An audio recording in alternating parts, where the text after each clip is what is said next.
Hi guys. Hello, hello, hello. How are you? Hi Donna. Welcome. Hi Mary. Patrice.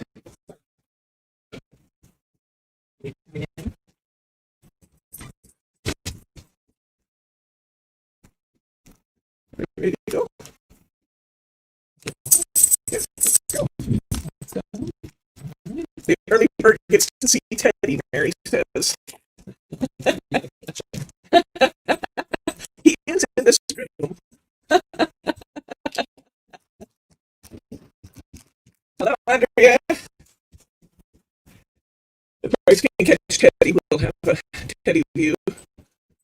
Are we up and going? I don't have a stream on my screen. Maybe it's what I can see. Is it?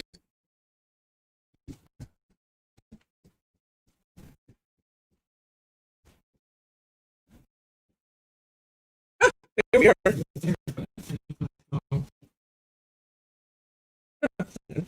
You can either see what I'm doing or I can see the chat.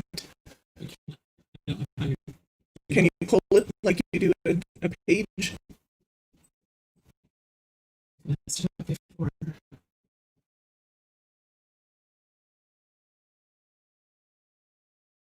Up out chat, maybe.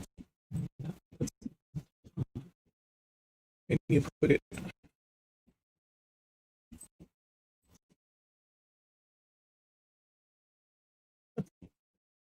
And have that sliding bottom screen.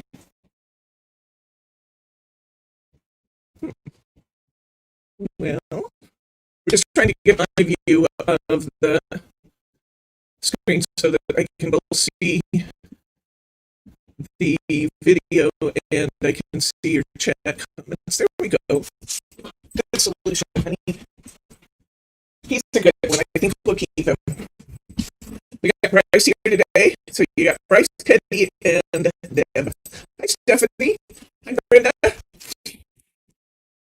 Alice Roden said she would be here. Hi, Linda.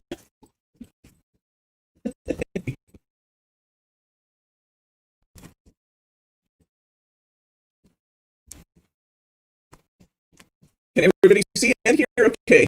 Yes? Are we good? We are going to make some beautiful things today.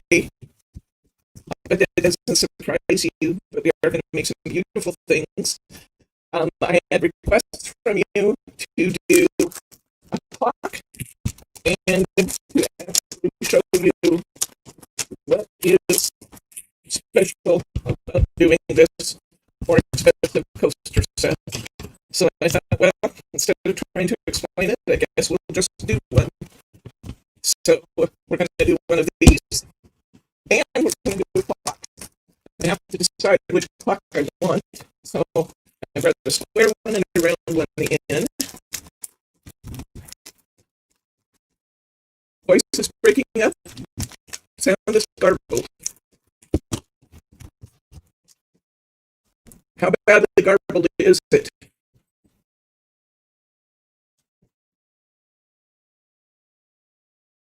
Maybe she's drunk.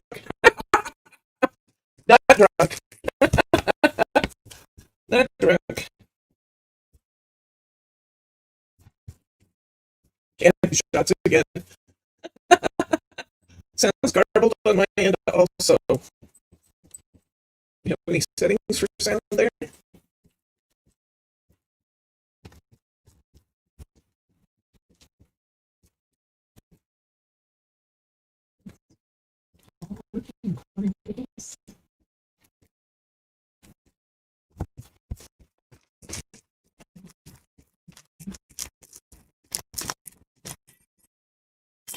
Very bad breakup.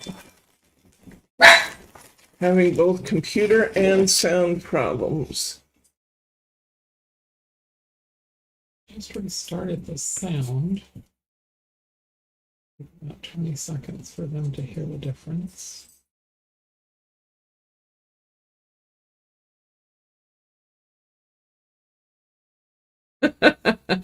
Not in Jen is what you said. That's how garbled.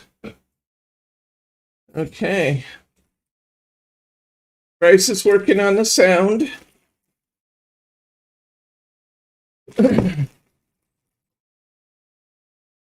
Sound is okay now, Brenda said. Getting better, Stephanie said. Okay. Well, let's go then. Let's go. I have opted to do a square clock. And this is the image that I'm going to use to put on it. Obviously, I'm going to have to choose the parts of it I want to use. I forgot to bring a cup of water. I think I have a paintbrush. Would you bring me a cup of water, please?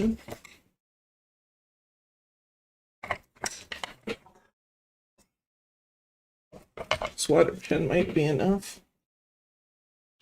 Okay. She speaks in full words. Excellent. Excellent. Well, we can't have that rumor, that nasty rumor get out about me taking candy shots. So I had to straighten my act up. It does have a bucket of candy next to her. So. I do have a bucket of candy. I have peppermint shots, not peppermint schnapps, peppermint shots. Oh, I think I should move my cards. Somehow that just worried me to have water glass near my cards. Okay, I'm going to start by painting some background stuff here. And actually, I'm going to start... You know, you can either paint with these coaster sets. You can either paint these or glue them first. I find that if I get the paint on them, they can be a little difficult to seat in there. So I think I'm going to go ahead and glue these and set this aside for a minute and let that take. And then I'll come back and got my candy bar today. Wondered why you sent my order before I reached free shipping. Did you ask us to hold your order, Patrice? Did you get charged shipping when you weren't expecting it, or did we write off the shipping?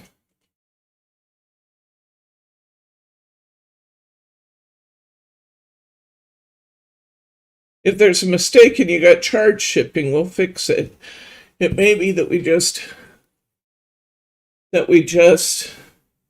went ahead and sent it out because it was party stuff. Hello, Roberta. We're doing the coasters because you asked. So, here we go. All I'm doing, guys, is putting some glue on, and I'm using my Cosmic Shimmer glue because it should work just fine for this wood piece. What is that lovely large paper in the picture? That lovely large paper is Hortensia, which we're using for both of my demonstrations today. Isn't it beautiful? Hortensia is a collection by Stamperia. We did a set of cards out of Hortensia, and now I'm going to do a clock and coasters out of Hortensia because I love purple, and why not? Is it a rice paper? They're both rice papers. These are both rice papers. And the ones we did the cards out of were cardstock. It's from a company called Stamperia.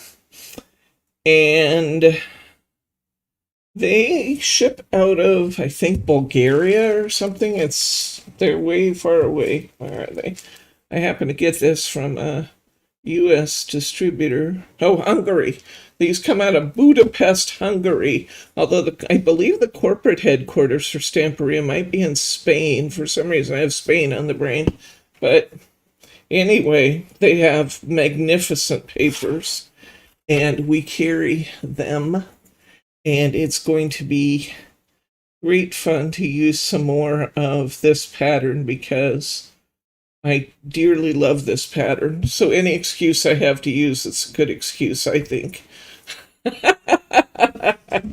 It makes me happy anyway. So I've glued those in, And I'm just going to let that sit a while, and I'm going to get some paint on some of these pieces. I figured by working on both simultaneously, we wouldn't have any downtime. We could just kind of move from project to project. So that's my thinking. Of course, you guys have been around when I've thought before, and that's no guarantee that it's going to be successful. One side of my chipboard is smoother than the other, so I'm going to go with the smoothest side. This Deco Art paint is really, really thick, but I like that because it mostly covers in one coat because it is so thick. This happens to be the Americana paint. This is a really dark surface that I'm painting, so it may take more than one coat on this. It looks like it's going to, but on lighter surfaces, you can often get by with just one coat. Just using my sponges. Did you guys see that I put the partial kits out there on the live stream site? What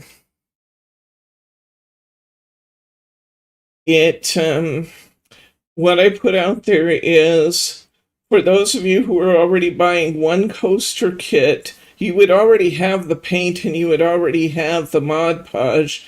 So I just put out some coasters in sets of 6, plus the with the cork backings, the self-adhesive cork backings, and then you can purchase your own rice paper or whatever image that you want to use on your coasters. You can use cardstock as well as the rice paper on your coasters. I like the rice paper best. You can even use a napkin, but you have to be very, very careful when you put down your first coat with a napkin because it tears really easily. The nice thing about rice paper is it's about the same weight as a single ply napkin, but it is tough. It's got mulberry fibers in it, and it's really tough. It stands up to moisture really well, up to the point that you can even peel it off and re-stick it if you don't like your placement or you get a little ripple or something in it. So it's really nice for decoupage because it's absolutely forgiving. Questions? I have done decoupage using napkins. You'll have a little more waste because they just don't always go down nicely. Mary R. From Mary R. I like pink too, especially with purple. Mary R. Is this the coaster set? Is this coaster set with the Hortensia a class 2? It can be. I haven't done it as a class kit, but if you want a class kit put together, it would be fairly easy for me to do. So it's really just a matter of pulling together the paint, the Mod Podge, the brushes, the image, and the coaster set. And then Brenda asked, will there be any more kits for Saturday's class? Yes, actually there will, Brenda, because I only put up 6 of them to begin with. I didn't realize how short I was on the black sparkle ribbon. And I understand that just before I came in here, the box from Mayart was delivered, and the black sparkle ribbon is now here. So I'll get some more of those put together. I was going to work on the napkin kits today, but I'm going to do the Saturday class before I do that so that you can all get your class kits for that. And speaking of that, you guys saw that we had some real technological challenges on Saturday. Watching the video back, I see that we got a really good coverage of everything except the last card, despite our technological challenges. So before we do the butterflies on Saturday, I will recap how we put together the card 5 so that you guys are not absent video instruction on that one. So I will, in fact, cover that for you too.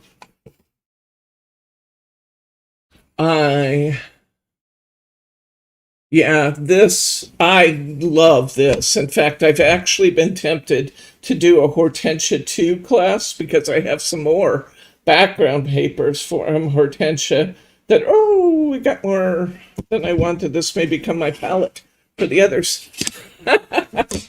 I have some more background papers from Hortensia that we could do different cards. If there's interest in doing that, I would be thrilled to do that, but I don't want you guys to get bored. So you guys tell me if you want a Hortensia 2. A Hortensia 1 kit sold out the first time around, and they're back on the website. If you didn't get one of those, the Hortensia card kits are out there, and we have a nice quality video of doing the Hortensia kits already. So if you like the patterns we're working with today, we have a beautiful, beautiful card kit that goes with the cardstock version of this paper. And I would be happy to ship you one of those if you decide that you want to try that.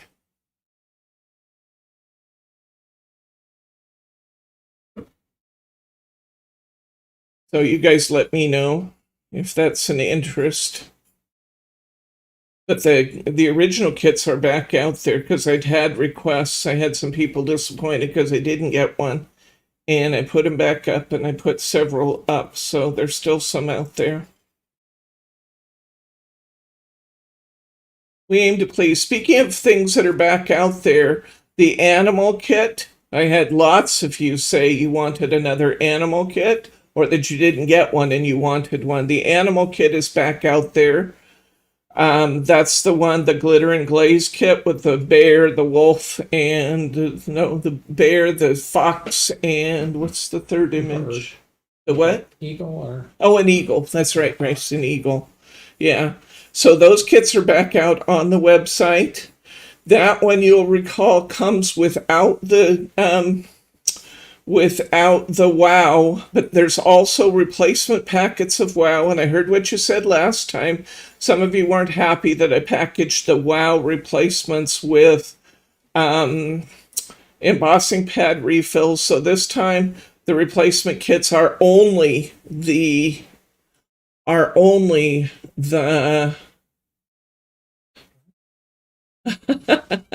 this time the replacement kits are only the wow and the sparkle wow. They do not have the embossing pad refills in them. You'll need to buy that separately.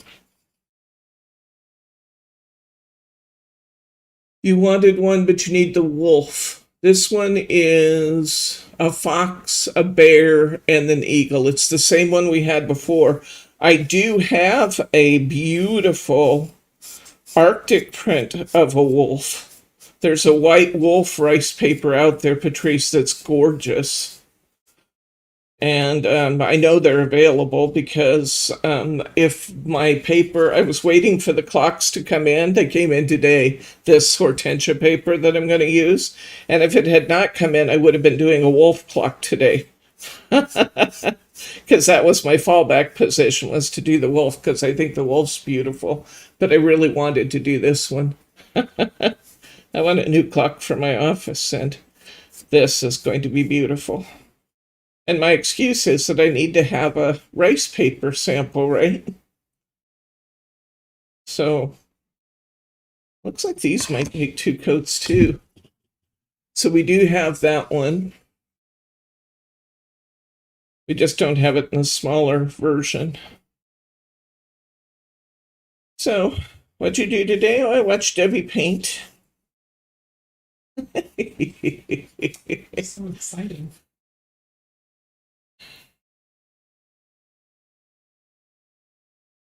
The good news is you can see this goes on pretty quickly. Now, it does look like these boards are a little darker, and they may take 2 coats also. But we'll just get one on to start with, and then we'll evaluate that. I do get into my work. I got paint all over my hands already.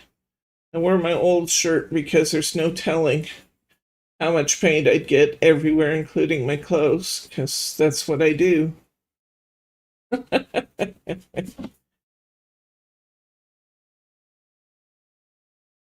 Okay, so we got that one.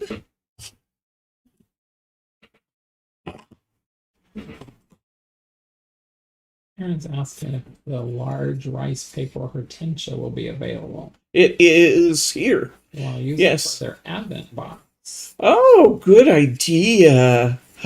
That'd be beautiful. I have one down there now, and this new one just came in today. We'll get it listed for you. It's a little bit more expensive because it's twice the size of the original rice paper. The clock image here is an A4, and the other image that we're using for the coaster set is an A3. So it will be I think it's just a little less than twice as much, if that makes any sense.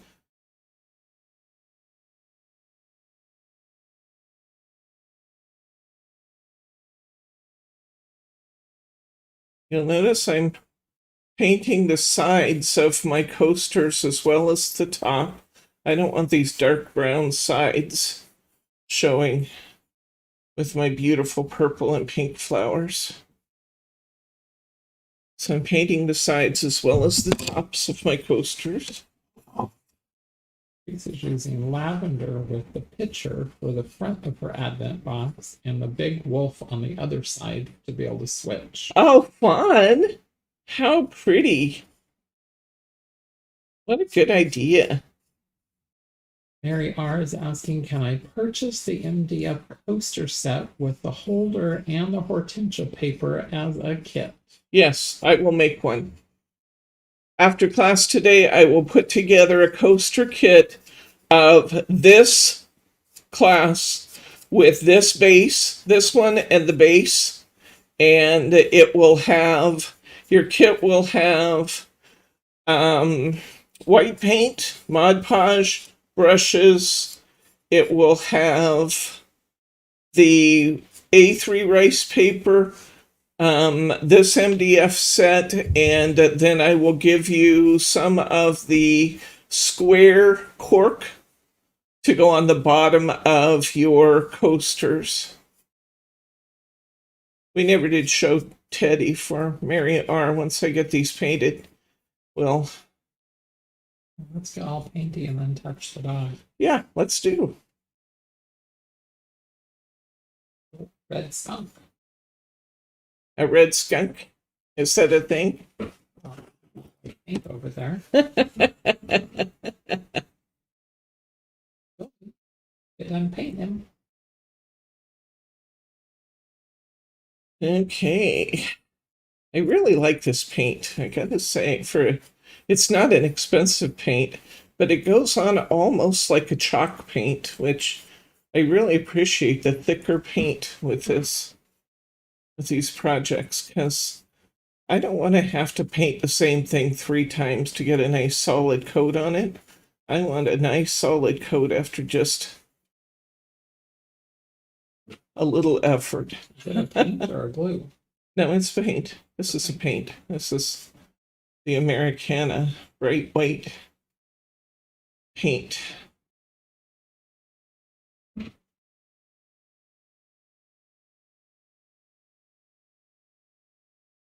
Yes, gloves probably would be a good idea, but I've never been that prepared in my lifetime. I even have gloves in the drawer behind me that Brittany likes when she cleans. But here we go. Brittany is sending out the last of the prizes today. In some cases, we've been notified that people didn't get their prizes with their kits or with their orders from the day. If you want to let me know that you did not get one, I will have her double check.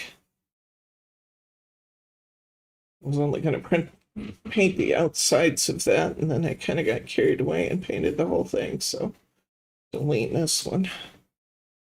If you did not get your prize winnings from the party, let me know. They actually are purple gloves. You guys are funny. It's actually coat 2 on this one. 2 coats is definitely going to do it, even though this is darker wood. 2 coats is absolutely going to cover this nicely. It doesn't have to be flawless coverage when we're decoupaging over it. What we're looking for when we're decoupaging over it is we're looking to lighten up the background so that it doesn't dull the colors.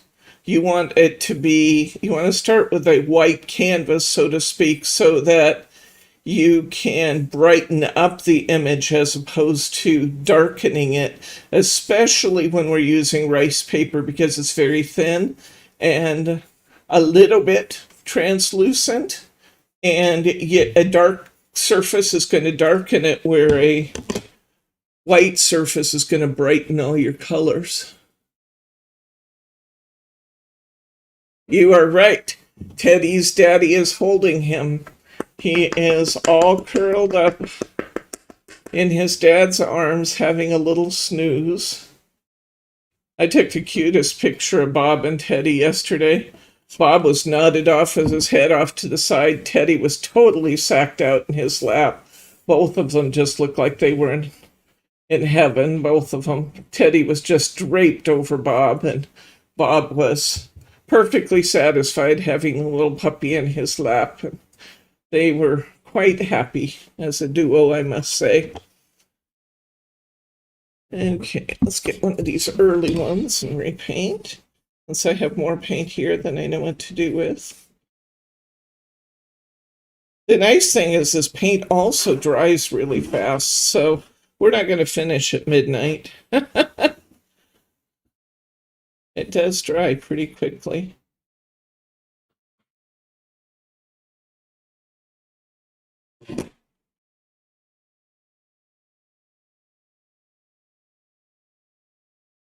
Because in just a couple hours here, I'm going to finish both the clock and I'm going to finish, or be well on the way to finishing, a coaster set. So you'll see how quickly everything can go on. Mary R. asked, is the pic of Bob and Teddy on Facebook yet? No, but we could put it there. Did you post it on Facebook on your page by chance? Nope. No, I could put it there though, Mary. Those two. You know, Bob just loves that puppy, and that puppy loves Bob. Teddy has figured out that he can convince Grandpa that they should go for walks around the yard several times a day, because Teddy's got a bell on the front yard on the front door that he rings when he has to go out and go potty. And he'll run over and ring the bell. And if Grandpa ignores him, he'll ring the bell again and again and again until he convinces Grandpa that it's just urgent, that he has to go out right now. And then they go out, and Grandpa takes him on a nice long walk around the yard, and Teddy gets to sniff everything. And then he may or may not go to the bathroom while they're outside.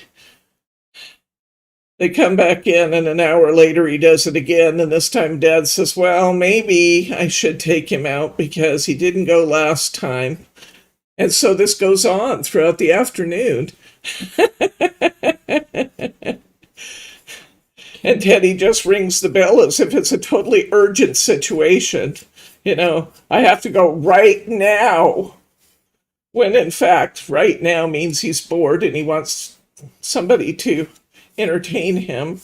And there's nothing more entertaining than a stroll around the yard and an opportunity to gawk at the neighbors. He has a question for you. Okay. Is the rice paper stiff enough to form a little lampshade over a mini candle lamp with flameless candles, or is it too thin? It's too thin for that. You could use cardstock to do that, though, and we have some gorgeous cardstock in Hortensia. You could absolutely use the cardstock to do that, and I think you'd still get some of what you're looking for in terms of the pattern glowing through. I think that would work just fine. But I think the rice paper is going to be too thin for you unless you're actually forming it around a lampshade of some sort. I'll show you the weight of the rice paper momentarily here. Be nice if they did this in a vellum too. If they did the hortensia paper in a vellum, that would be perfect for a lampshade, because then you'd have a little bit more substance and still have that translucence. So it's thinner than vellum. It's thinner than vellum. It's about the same ply as a single sheet of napkin, a single ply napkin. So it's very light. But like I said, it's made of mulberry fibers. So even though it is super lightweight paper, it is strong, surprisingly strong. Like I said, you can peel it up, even when it's wet, you can peel it up and reposition it. So it's a marvelous crafting material, this rice paper. Really, really good. Did you attach the rice paper to vellum? Maybe. Yes. Maybe. If you used, I think you could probably do it if you ran your vellum through a Xyron machine, so you had all over adhesive. You'd have to use a fairly wide Xyron, or a full sheet of adhesive of some sort. That might work.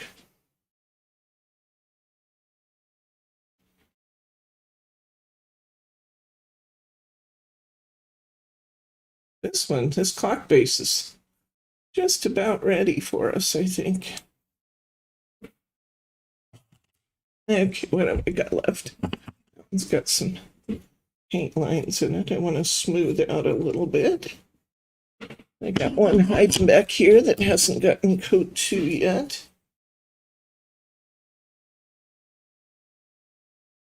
Can you guys see how this paint's going on? It really is surprisingly good. Only because you're holding it too high. I'm holding it too high? Sorry. I'm holding it so I can see what I'm doing. But I could probably share the view.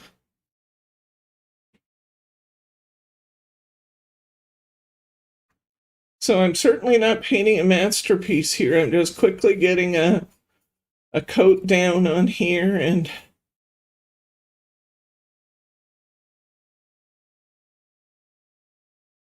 next I think we'll take on our stand. Although our stand is still drying, I can still see the wet glue from here, so I may just let that stand sit for a few minutes. And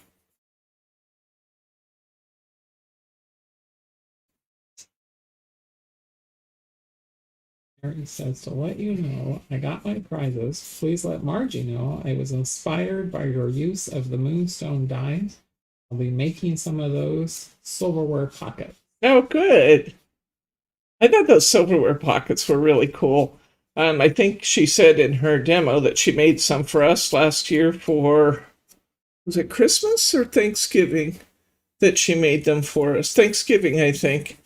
She said she was going to make them, then she asked us how many people we were having, not realizing, poor Margie, because this is kind of our first Thanksgiving that we've been close friends, not realizing that we invite a small army for Thanksgiving normally, not this year, of course, but in most years we had 20-some people for dinner. So when she asked me how many napkins she needed, I said, let's see, is it 22 or 24? Her eyes got big. She got them done, though, bless her heart. Oh. That reminds me of an April Fool's joke I played on my sister once. So my sister invited us for Easter one year, and April Fool's Day was just before Easter. So she had left a message inviting us for Easter, and I told her that I wasn't sure what was happening at the time. I wasn't sure what was happening for Easter because Bryce's family might be coming in from east of the mountains. And she said, well, she left me a message saying, well, if Bob and Pauline or even Paula and Tim come, just let me know. We can accommodate everybody. And I said, oh, okay, thanks. So for a April Fool's joke, I called her and I told her, hey, we're going to come for Easter. And she said, oh, great. How many will there be? And I said, I think it's 18. We're bringing 18 with us. And she said, okay. That's what my sister's like. She's like the sweetest person ever. She said, okay. And I signed off and wished her a good day and thanked her for the invitation. And then I waited about 10 minutes and I called her back and told her April Fools. I was afraid that Brittany always did her grocery shopping for Easter, and I was afraid that if I didn't call her right back, she'd send Brittany to the store to buy groceries for an extra 18. But, yeah, that was one of my better April Fool's jokes because she bought it. She was totally ready to feed it 18 of us.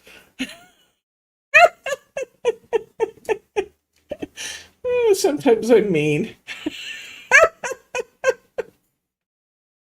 Oh.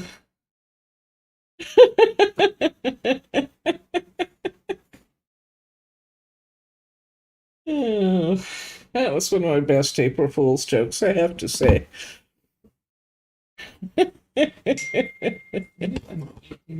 I'm getting almost done. What's Betty doing? Teaching classes yesterday.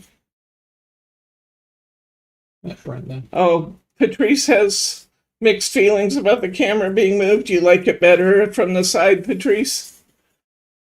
You convince the rest of them and we'll move it back. Whatever you guys want to do.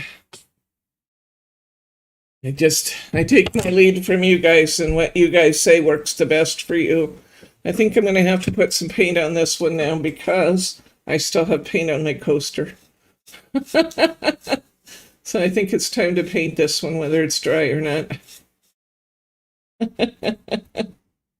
Yeah, paint all over my table. Fortunately, this is acrylic and it will come right off. Oh, that's good. It's important I have materials that will clean up with water. Have you noticed that?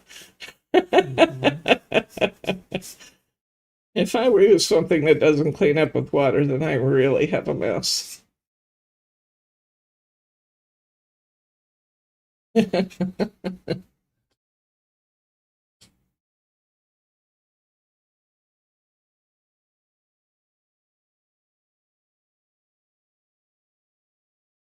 Well, you want it changed back, you got to get consensus of the group, because the consensus of the group moved it to the front. But I'm game for whatever you guys want.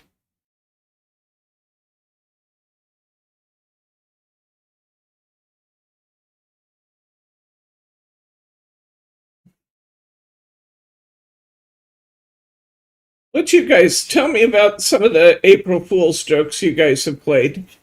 Maybe I can get some inspiration for future reference.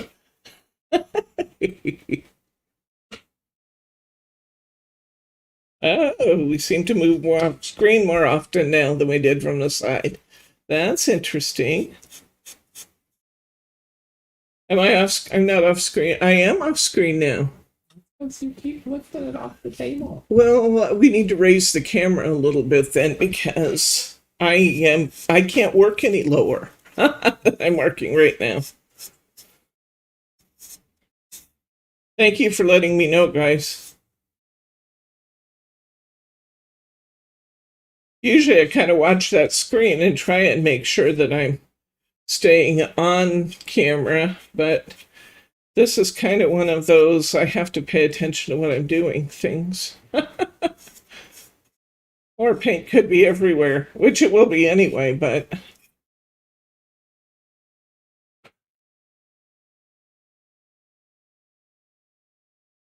Oh, Brenda woke up this morning to rain. Okay.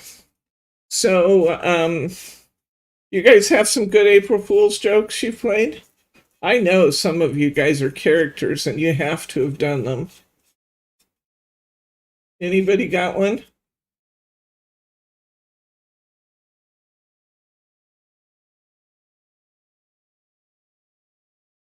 And another April Fool's joke I played on the girls that just kind of kept going and going for days.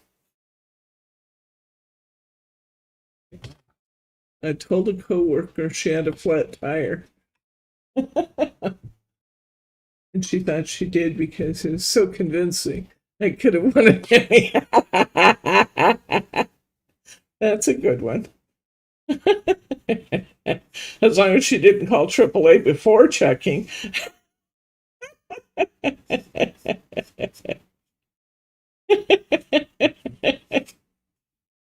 Oh.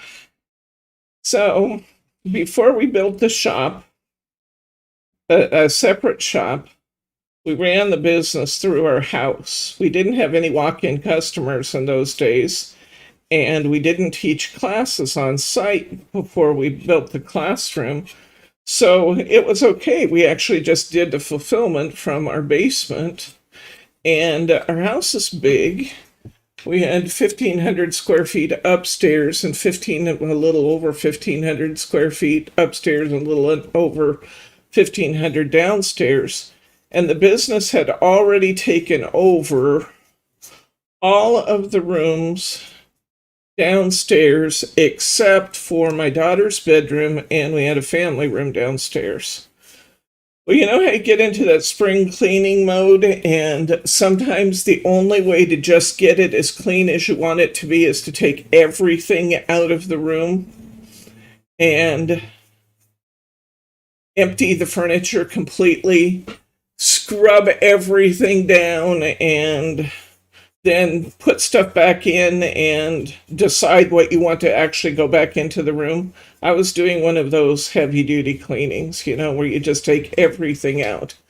And the girls saw us hauling the furniture out into the backyard. Happened to be a decent spring day. And we were hauling all the furniture out into the backyard so we could do that heavy duty cleaning. And the girls saw us doing it and they wanted to know what we were doing. And I said, we're moving the furniture. And they said, why? And I just got a bug in my bonnet and I said, because we sold the furniture. And they said, you sold our furniture? And I said, yeah, we needed more room for boxes.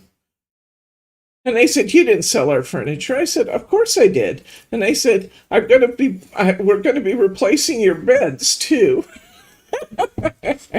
I sold your box springs, and we're just going to put boxes there, and we're going to we're going to make your beds out of boxes, and that way we'll have storage, where we have a lot of room now. Well, I couldn't believe they believed me, and the more outrageous I got, the more they seemed to believe me.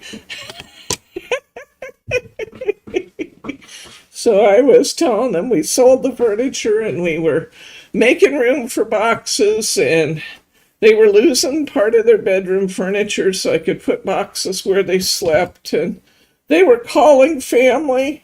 They were telling people at the post office. They were little. How old were they when they did that? But they were old enough to know, if they really thought about it, that I was pretty much being full of it. But, yep. And that went on for days. Days and days. And the longer it went on, the more outrageous the story got, thinking they would catch on. Nope. They were telling everybody they knew how badly abused they were, that their mother was actually selling their furniture to make room for products. Oh, I couldn't help myself.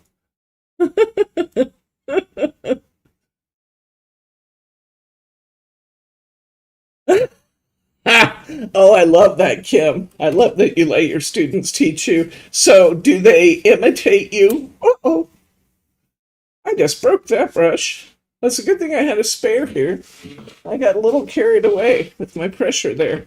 Well, maybe that means it's time to stop painting for a while. And let's do something else, because you guys have to be bored of watching me paint. Somewhere I have baby wipes. There. You guys have to be bored of this. Boxing week. I like that. Oh, yeah, I'm a cruel mother. Not really. I'm a pretty nice mom, but the girls for sure mad at me. To this day, they get mad when they hear me tell that story. How long did I let the girls suffer? 2 or 3 days, right?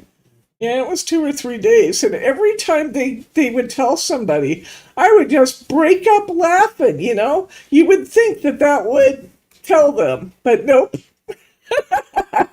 Patrice says the furniture's still outside. No, furniture came in.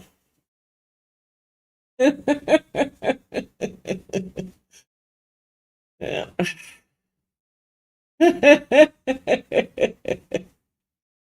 Oh, yeah.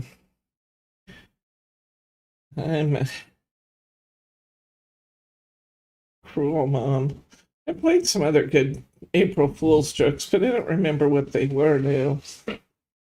Telling my sister that we were bringing 18 for dinner, though that was one of my one of my better ones. Oh, look, we're going to have a little visitor. Remove the wet paint. He doesn't scratch up our newly painted stuff. Hello. Hello, hello. I think you're going to have to raise the camera a little bit. Have a sleepy puppy. I have a sleepy boy. He says it's okay, just drape me over your arm and let me love you. There he is. You're going to have to come just a little higher. Yes. Oh. Oh. Oh, there we go. He said, just hold me. Just hold me. Oh, Alex Trebek came out without his pants. Oh, that's hysterical.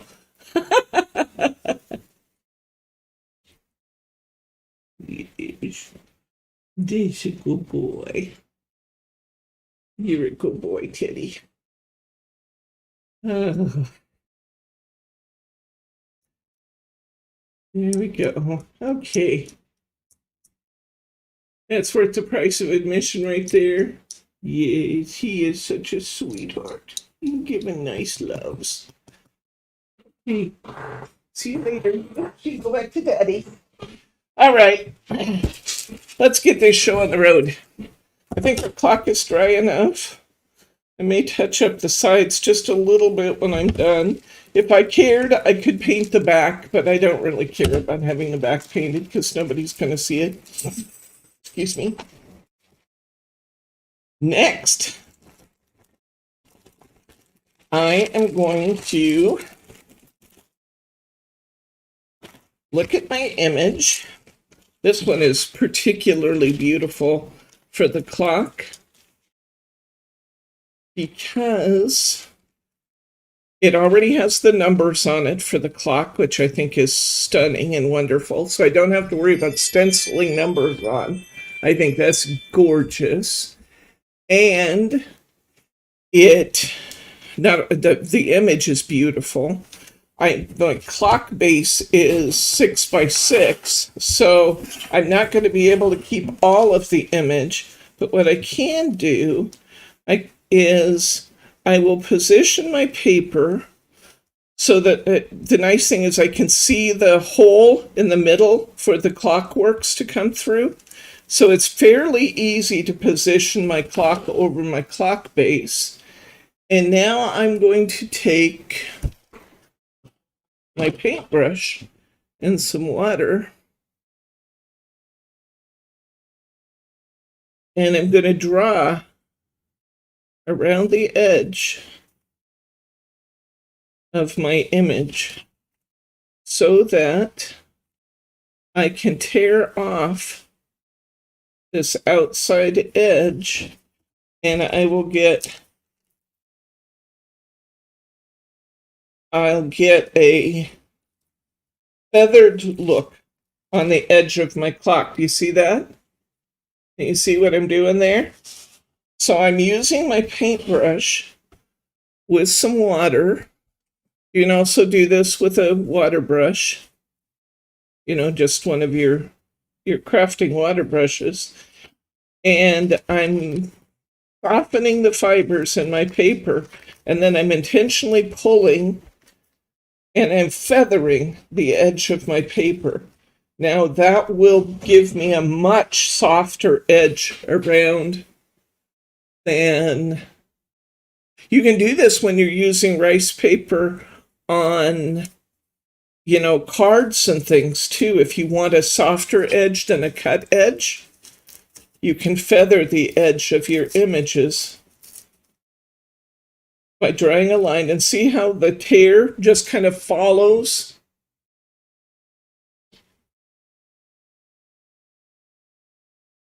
Just kind of follows the wet line. So this is one of my best tips for rice paper, is it's not giving me any trouble at all about tearing it. And see what a beautiful finish I get there. Kelly asks if it's called rice paper because it's actually made of rice. It may have rice in it. I don't know that with certainty. My guess would be it either does, or at some point in time it has had. Huh? I don't think it says the components of it.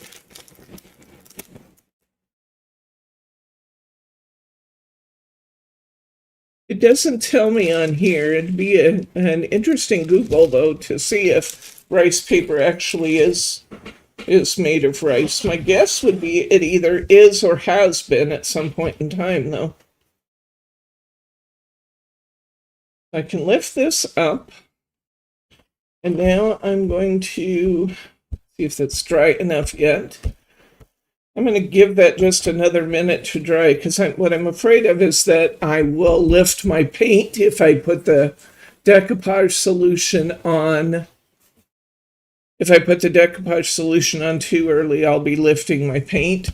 So I think I'll paint a little bit more on my coasters. I see a couple that could use just a little bit of paint touch-up.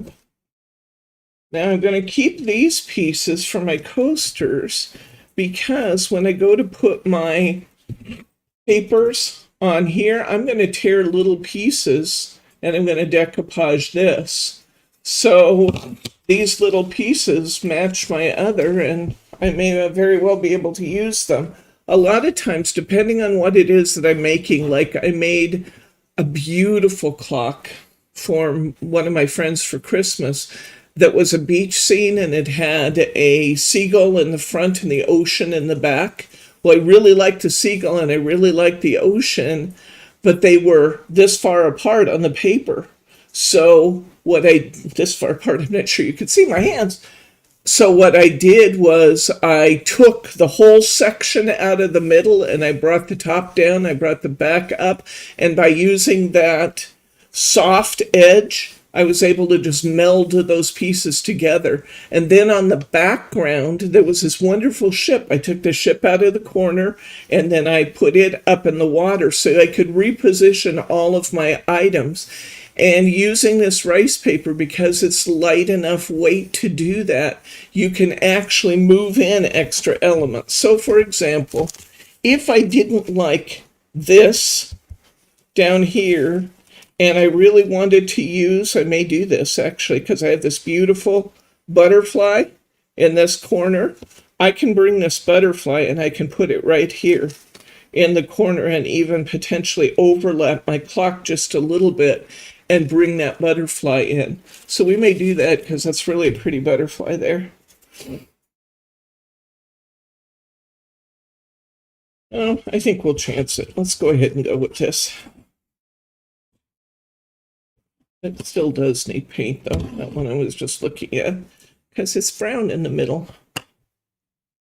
You want to paint this, give this base another coat while I... You're capable of that. I know you are. I've seen you paint. You want to give the base another coat while I am working on the clock?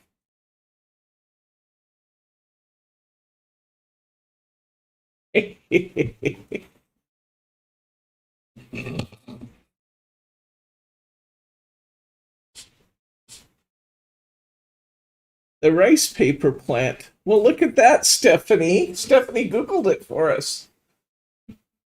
There we go. Okay, Bryce is going to give another coat to my base while I work on getting some decoupage medium down here on my clock face.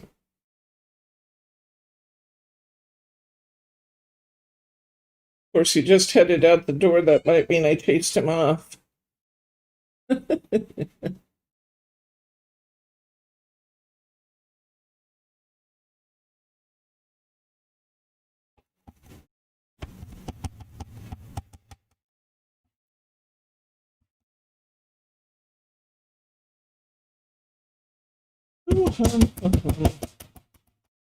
Glad I didn't get another bottle of Mod Podge. It actually has quite a bit in it. Whoa. And it all came out on my project. But that's okay. Okay, starting to put my Mod Podge down here. Doesn't appear to be lifting my paint too bad, so we will continue. I want a nice, pretty heavy coat of Mod Podge down before I set my rice paper on top of it. I really want it to stick well. So in this case, the Mod Podge is both our sealer and our glue. So I'm putting a nice heavy coat of Mod Podge down.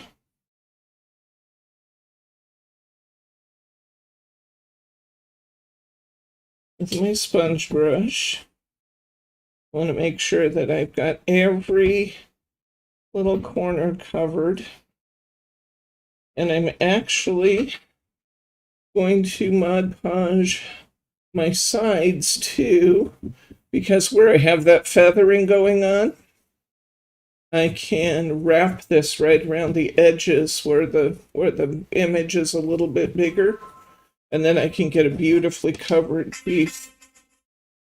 You guys got your boxing gloves? I didn't turn Rocky off.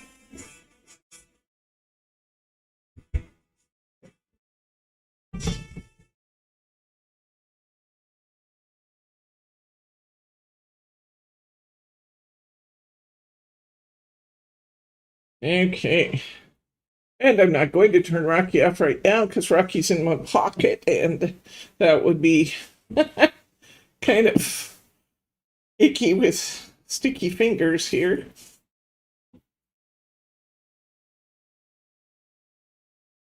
Okay.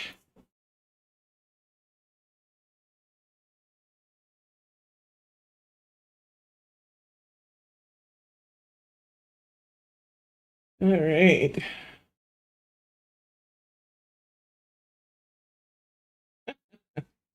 Okay. So I got a nice heavy coat of Mod Podge on. And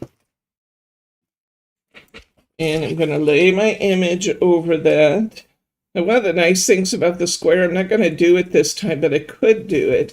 One of the nice things about the square is if I had chosen to, I could. I'm going to show you how you can actually lift this because I got it a little low. So even as delicate as this paper is, and I just put glue down all over that, I can still lift this paper off and reposition it. I got it a little lower than I wanted it to be. Now I got a little far to the left. I may have to end up putting some more sealer on here. I keep moving it. That looks pretty good though. I'm going to rub it down good where I want it. And I'm going to wrap those edges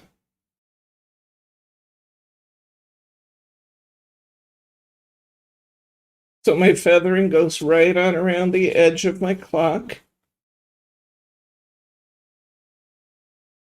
Wouldn't this be a beautiful gift when we're done?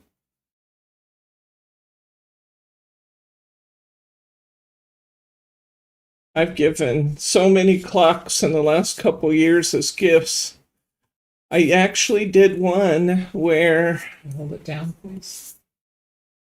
There's my finished edge, and now you can see my edges all look nice too, just where I wrapped the rice paper on around the edges. See that?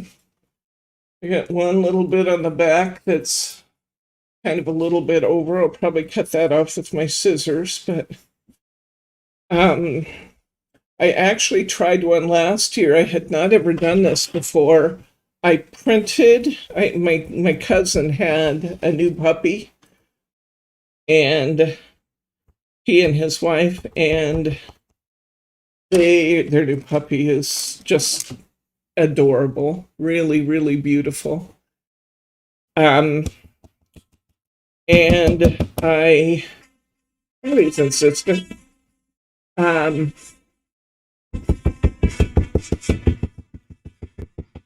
wait, Rocky's done, there we go.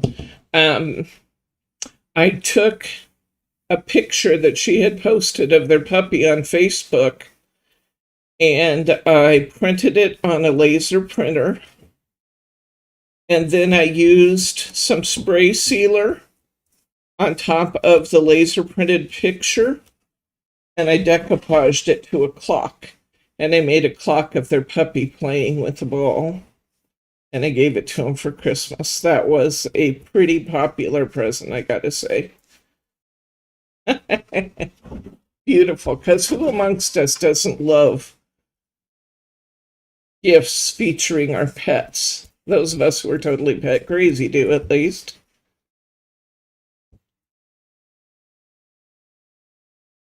So I'm getting my coats thinner this time. I don't want to have real conspicuous lines, so I'm using much thinner coats now that I'm actually decoupaging on top.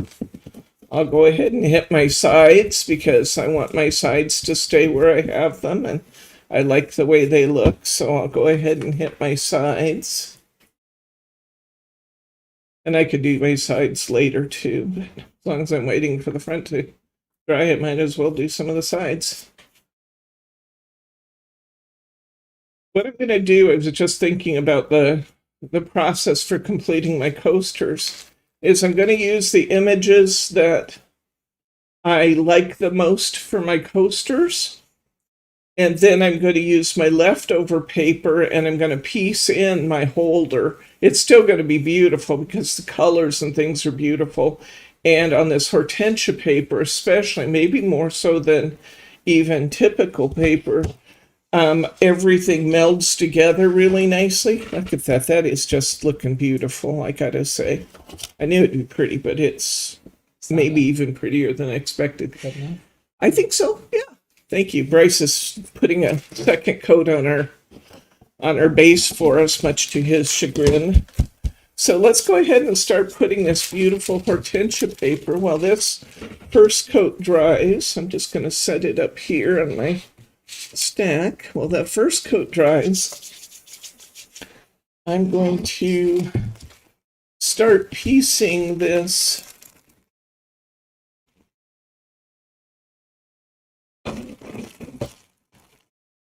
here later.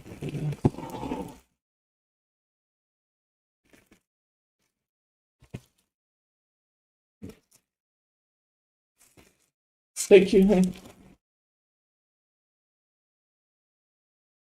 Margie says she never knows what she's going to get into when she comes out to class because I've always got her doing something she didn't expect.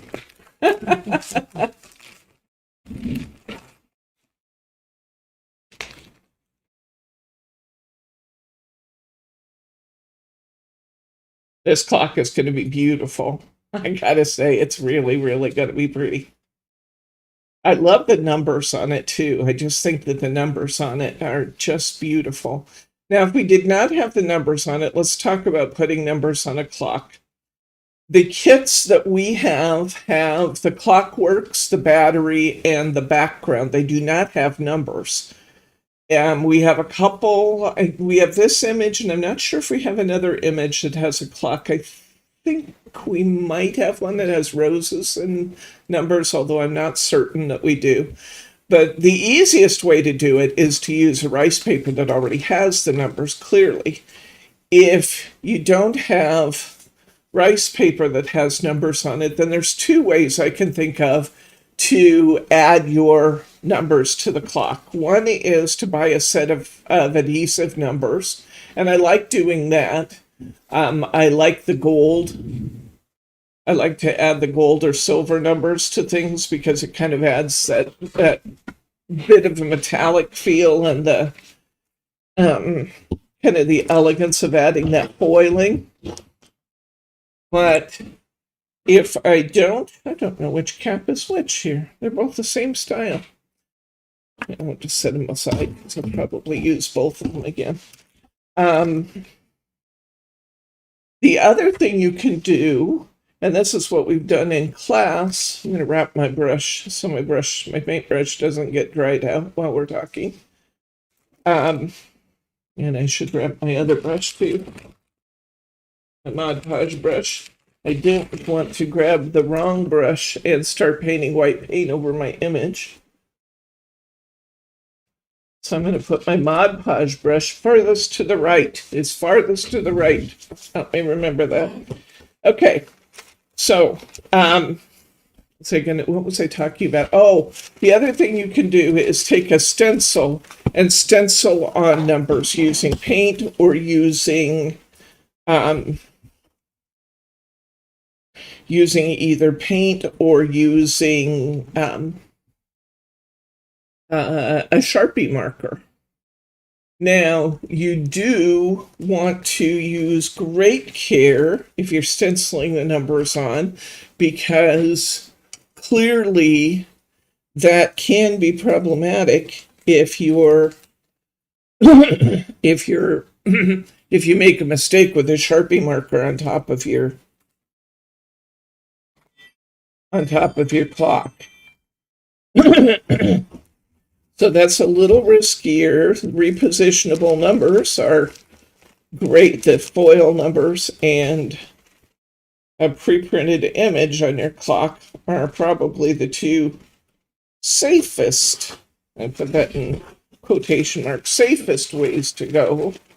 But there's a variety of ways you can put the numbers on. Hi, Betty McSorley. Welcome, friend. She took a picture of her granddaughter and made it into a Christmas ornament for her first Christmas. Oh, how nice. What a beautiful idea. I love that. Okay, here's one of those places where I'll do a little paper piecing. When I tore this one, I got my water up a little high, and it kind of took a little chunk out of my image.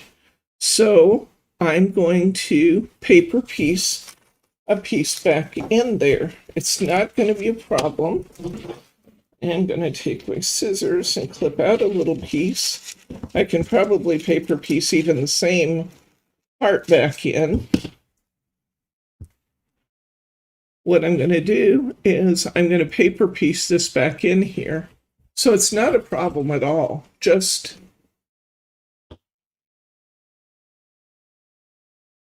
a little bit of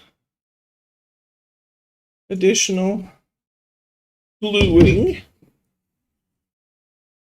So I'll do that. Let's go ahead and put that one down. I love that with the dragonfly in it. Isn't that going to be pretty? I love these. Okay.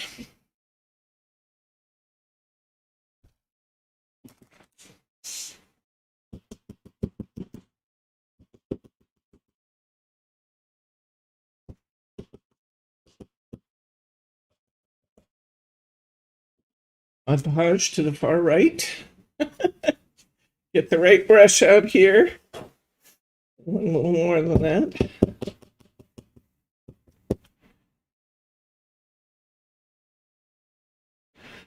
Okay, I want a nice coat of Mod Podge before I put my image down.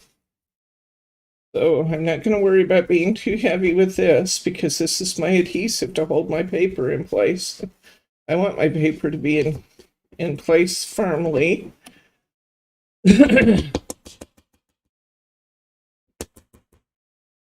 Inkjet, the reason that I used laser printer in my decoupage rather than inkjet is that inkjet paper tends to react quite ferociously with water. It will melt. A lot of images will just melt.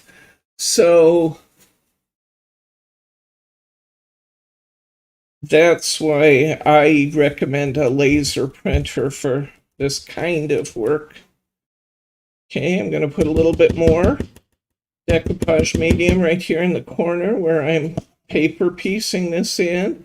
I'll spread that down and around a little bit, and I'm going to put my edge on. No, I have not announced when we're doing Beatrice Potter yet. It's going to be between Christmas and New Year's, I believe. That's what we tentatively talked about for Beatrice Potter.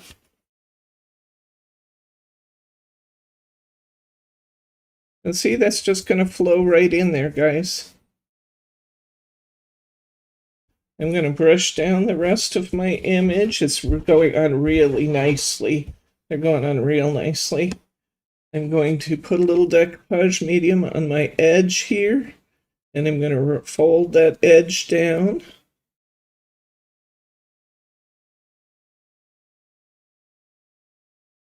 And if I didn't want these edges to show, you know, my feathering to show on the edges, which I really don't mind at all, I like it.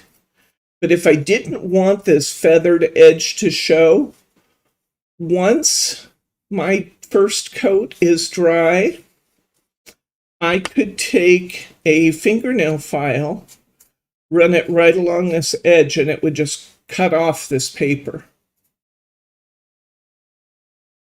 So there's another little hint for you. If you don't want the feathering to show along the sides, and again, I actually like it. I like the feathering down there.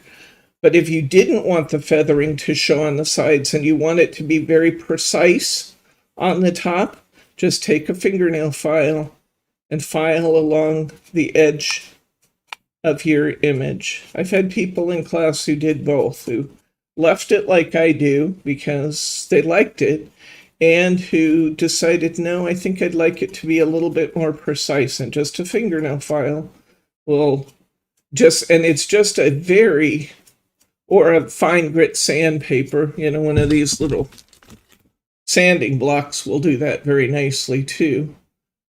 You can take it right off. I don't mind at all that the world knows I decoupage these on here. I kind of like that. But to each his own, his or her own. I'm going to put a little sealer right on top here. Then we'll get our next image going. There's lots of watching, not a lot of doing. I apologize for that, but, you know, that's what we're getting together for. We're talking and we're chatting. Huh? Making a mess? I'm always making a mess. Whether I intend to or not, I always seem to be making a mess. I got a little more adhesive here than maybe I want, but I'll use it to put my next one on. If necessary, I can pick up some of it with the back of my brush too. How would you describe how much Mod Podge you're putting on? Well, this time I got a little bit heavy. I'd like it to be fairly light for your first coat. We don't want to have massive brush strokes in our decoupage. It's better to do several light coats. Several light coats are preferable to one heavy coat. And I can show you how this one's looking. It'll look milky, a little bit milky, and then as it dries, it'll just dry crystal clear and beautiful. Am I in the right position there for people to see? Yeah, Yes. Okay. And Diane can says see. it's not crafting if you don't make a mess. And now look, here's our clock face. And see where that one's milky, this one is now crystal clear and beautiful. I'm going to put another coat on this one.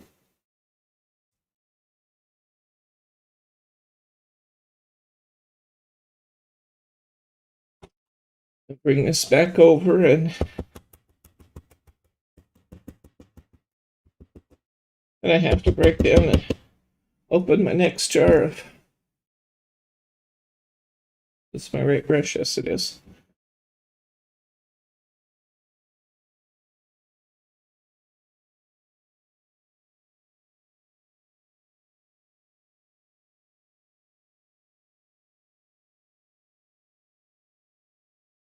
And one thing I recommend is that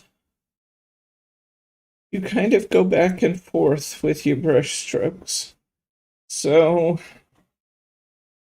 that if you have any texture at all, it's a light texture, kind of a woven texture. Here's my second coat on. And if you can, I don't know if you can see it in the light at all because it's very subtle. I have a very light woven kind of texture. It's super light. I'm setting that one down. Let's do our next one. I like this part where you're actually putting your image on and deciding what you want to be on there. I think I'm going to go with this big hydrangea this time because that's beautiful right there. Need a wet wipe for my fingers.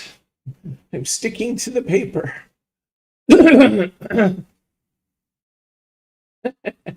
Well, I still have some more hortensia paper.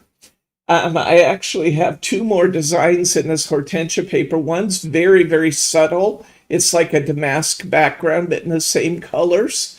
And I have another one. It's sitting in the house. I can't remember what it looked like. I just saw it for the first time. I have another one, and I have a pencil or a pen holder that I want to decoupage on. And we have those available too. I don't have them listed in the store yet because I thought they'd be a class. But I have a limited number of them. I have a marker holder, and I have a letter holder, kind of a desk organizer thing. And I am thinking I probably need to decoupage some desk accessories to match my hortensia clock and coasters for my office. Don't you think I need to? I'm kind of thinking I do. Since I already have a feathered edge on this one edge, I'm going to save paper and just come in and feather these. A journal cover. Oh, a journal cover would be great. That'd be a wonderful use for leftovers too. You know, to kind of paper piece those in to make a smaller item like that. These big A3s are great for decoupaging larger sets. And get enough water to that. It doesn't want to tear off very easily. Isn't it neat how the water just kind of causes that to soften enough that you can feather those edges? I think that's fun.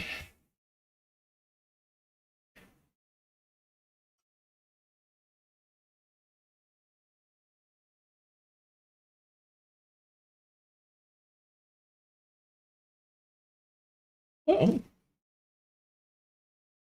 I'm getting anxious here and not giving it enough time to soak in before I tear it.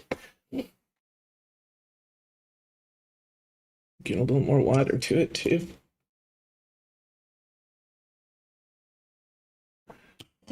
Can you guys see better now that we moved the camera up? Is that giving you a better view? Oh, why this particular spot doesn't want to tear on my water lines. There we go. Just got to get into it more. There we go. I'm getting nice feathering there. Not enough water here. You really need the water lines because without them, this paper is so sturdy, it kind of resists your efforts to tear it.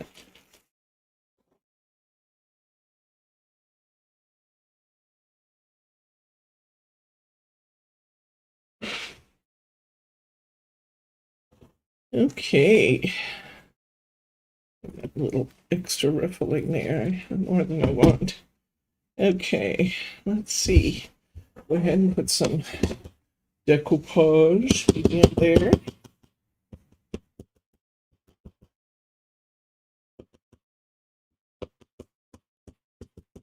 Yeah, that's true, Brenda. That's absolutely true. Because of the mulberry kind of texture to the paper, sometimes you just have a little stronger piece in it that does resist tearing. Perfect comment. I appreciate that. You're absolutely right.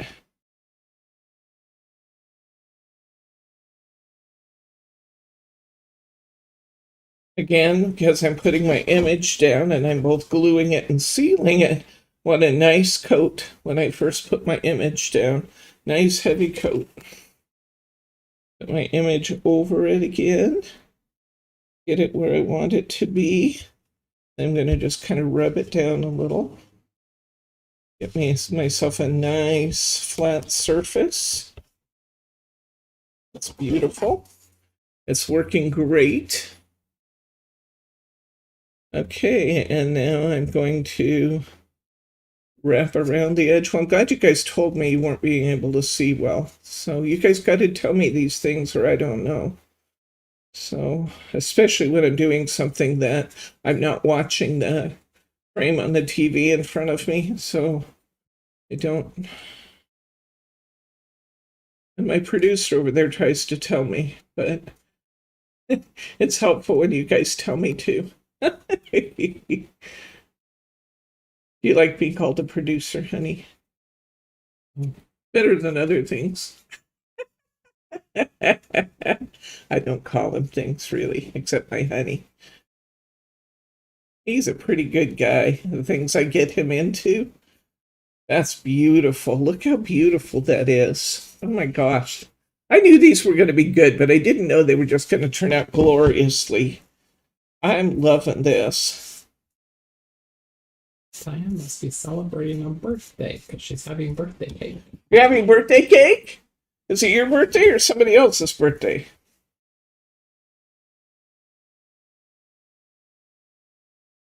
Rubbing that out a little bit so I have a nice even coat. Here's my clock. My clock is looking nice and clear again. Now it's still tacky, but I can put additional layers on it. I don't have to wait. I will show you how we'll put our clock innards on this, but I probably will not screw it down tight tonight. I'm going to let it cure a little bit before I actually try to work through my clockworks. You sit there and get this other bottle. Yes, it's Diane's birthday. She's having chocolate cake with chocolate frosting. Oh, my favorite. I have decided I like chocolate again. I wondered for a while there after the chocolate shots at the party if I would ever think chocolate was good again. I've decided I like chocolate.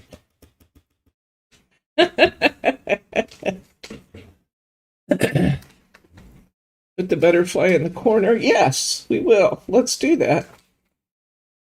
I'm glad you reminded me. Let's do that. Let's put the butterfly up in the corner of this, because that will be beautiful.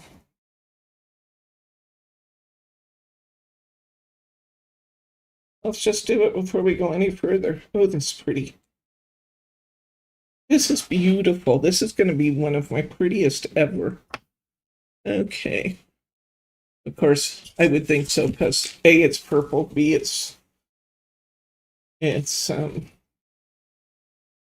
got dragonflies and butterflies and hydrangeas, all of which I like. So I'm going to take this little butterfly out, and I'm going to put this butterfly out there. Thank you very much for the reminder.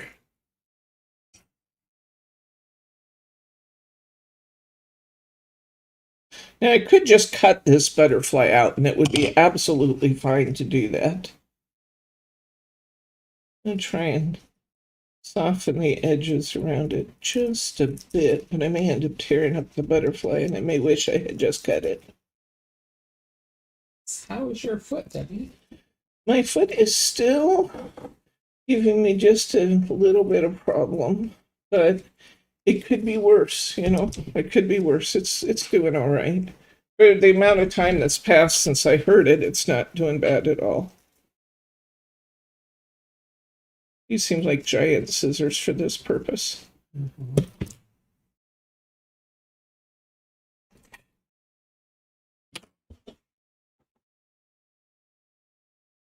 Thank you for asking. I think it's going to be okay. One of the reasons I decided to cut this is because it actually has a little Stamperia emblem right in the corner with this butterfly. And I don't really want the Stamperia up there. It's kind of funny because one side of this butterfly is very distinct and the other side's really soft. But that's okay too. Kind of put the softer edge maybe off the edge. What else do I have here that I might like up there? I really don't care at all about the polka dots, so I may take a piece of this flower and put up there too.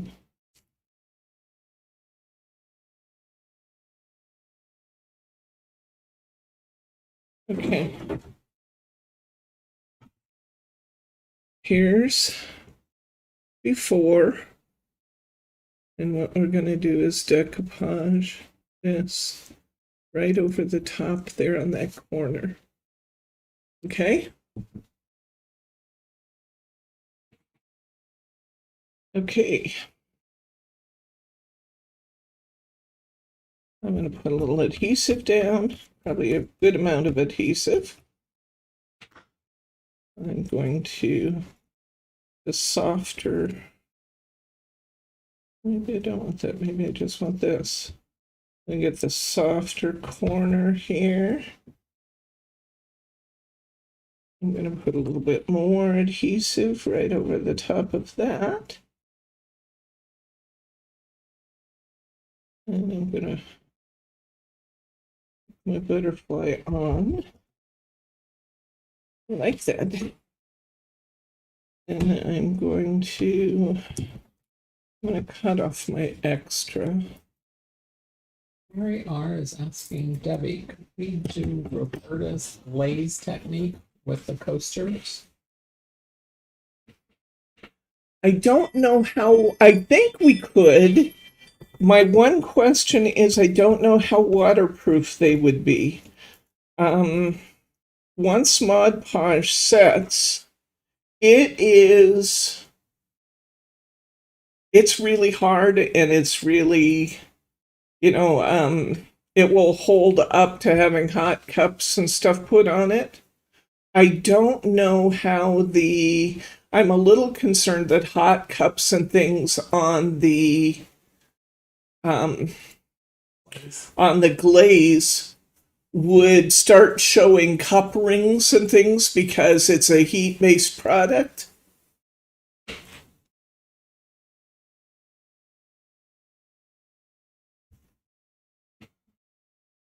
Did you Mod Podge over the top of the glaze? You might be able to do that, although you're still going to have a potentially softer layer underneath if you Mod Podged over the glaze.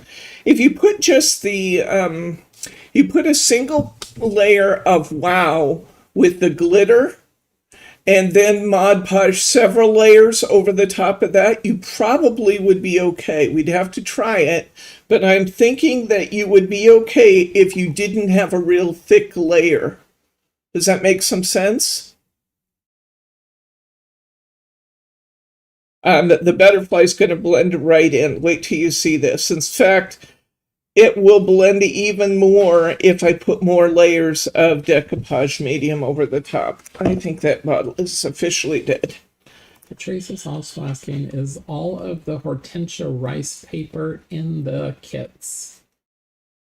We don't have any Hortensia kits built yet, but I'm going to build you one tonight.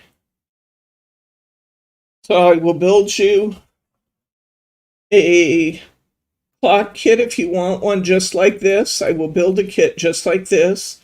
I'll have enough for probably 5 of these, because I think I got 6 sheets of this clock paper.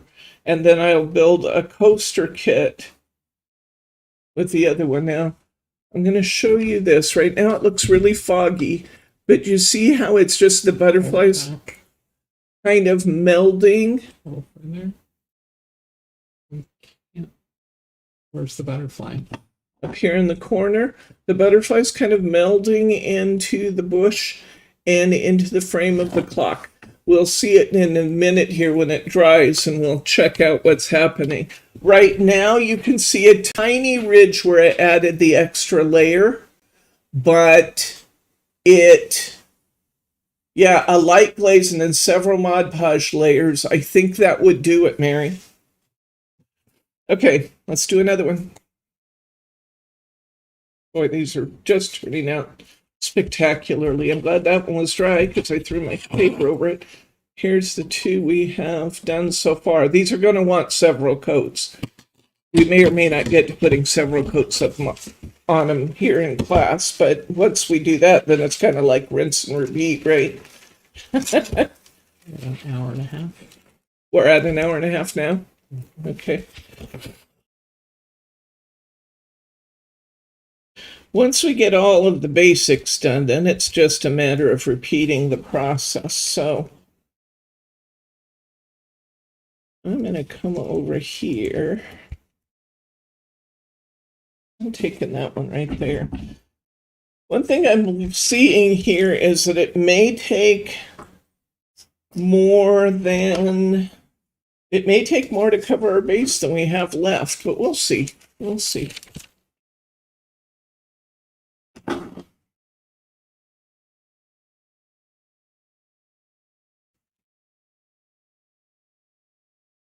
When I have given that base time to dry, we'll start working on that base so you can see that part. I need to give it a minute to dry, though, from getting its painting.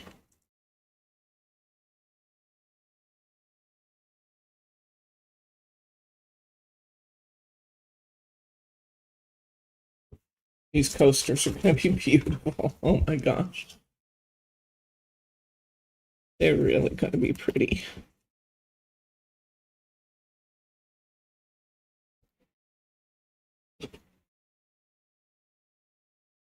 My fingers are sticky from the Mod Podge.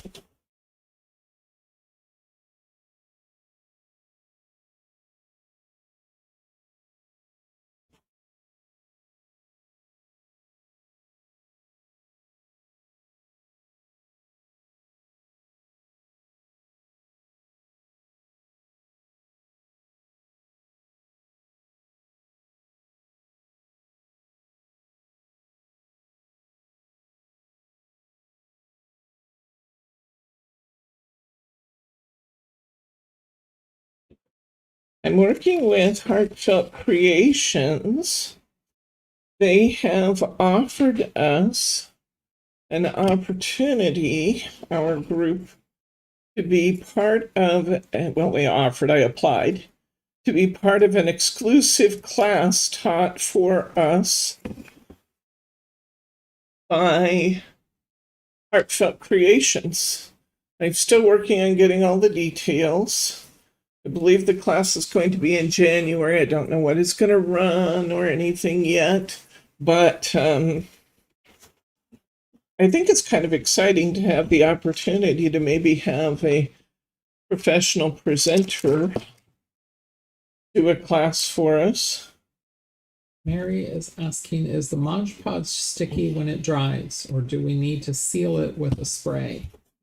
The Mod Podge generally, once it really cures, is pretty, it's not too sticky.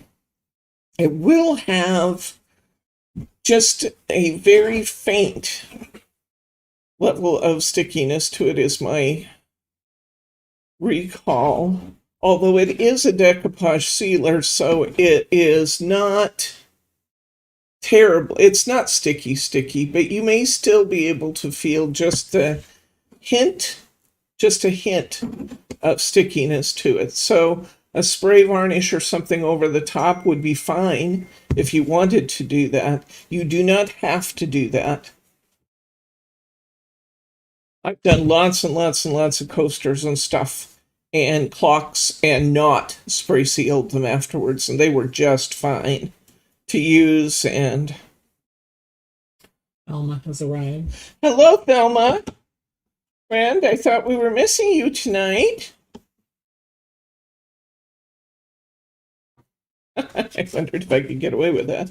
Okay, putting this on, I put down a really generous coat to hold it. And we're getting, oh, these are just so pretty. Did I say that in the last few minutes, guys? These are just so pretty. I am loving these.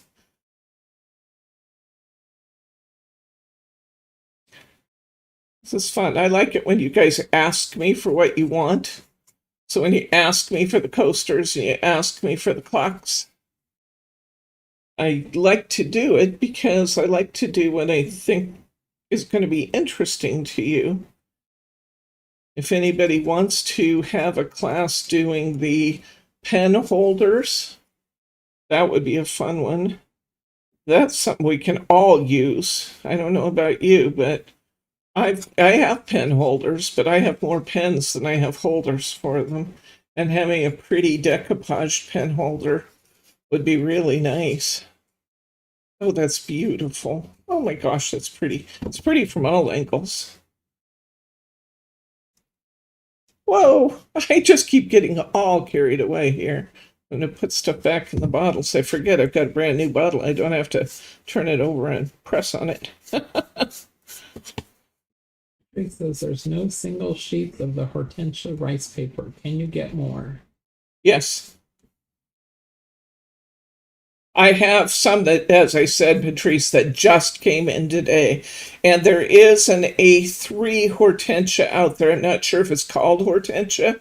It's a soft pattern with a purple damask in it. That should be in the rice papers because I was looking at that one earlier.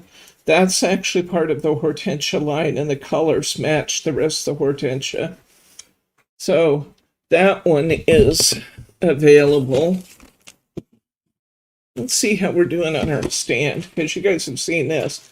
I'm going to obviously take my other 3 coasters. Well, there actually is quite a bit of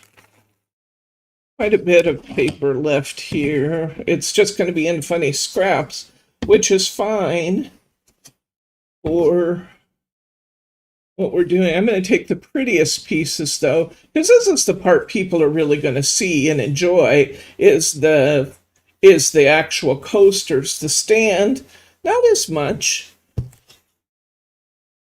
I mean, the stand needs to be pretty too, but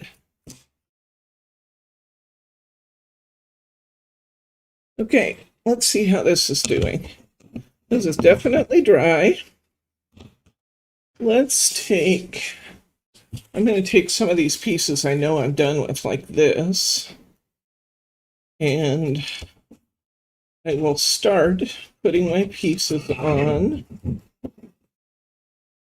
And we can use a lot of this tear off to do some of our decorating here.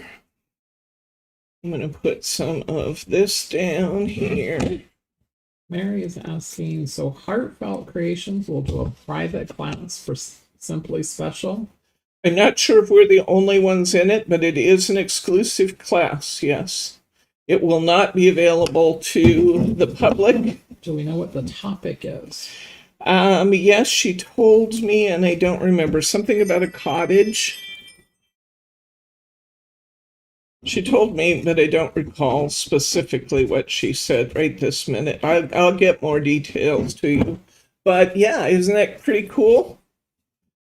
They're doing some of these exclusive for retailer classes to try and help retailers kind of make it through this pandemic, because a lot of retailers aren't set up to do online stuff, and they are really hurting. The ones that don't have any means of being able to communicate with their customers during this pandemic are having a hard time staying open. So this class that they're doing for retailers was that was the classes, I'm not sure how many they're doing. That was their intent, according to their email, was to make things available. Now, it's not like we're stealing from other people who need it. I explained who we were and what we're doing and who you guys are. And they said we fit the bill nicely for what they want to do, that they want to be able to reach people where they are and offer. Can you see what I'm doing here? I'm just taking the pieces, guys, and I'm just kind of piecing those pieces in here. And as I go, I will just tear these off, and where I can wrap them around, like the edge of this, that would be really good to get this to wrap around. So I'm going to be careful how much I take off here, because I want to wrap as much of this as I can and get as much surface covered as I can.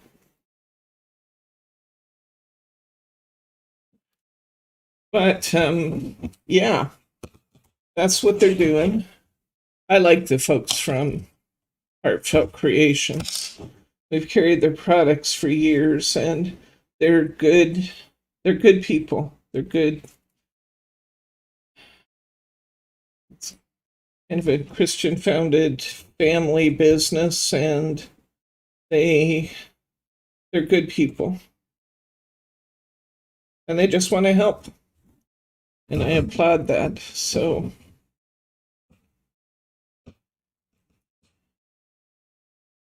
okay, here's our first couple pieces coming up. So I'm just going to keep piecing this entire thing. I'm going to piece the entire thing because it costs me less money to do that. I don't have to buy a bunch of big pieces of paper. I'm going to try and use as much scrap as I possibly can. And that way, if I have to add to it at all, I might be adding an A4. I won't have to add another whole great big sheet, unless I want to. If I want to, I can, clearly. But I don't have to. And these patterns just meld together so nicely that I can just kind of, especially if I've got a nice feathered edge, I can just kind of pull the patterns together as I do it, and it will look beautiful.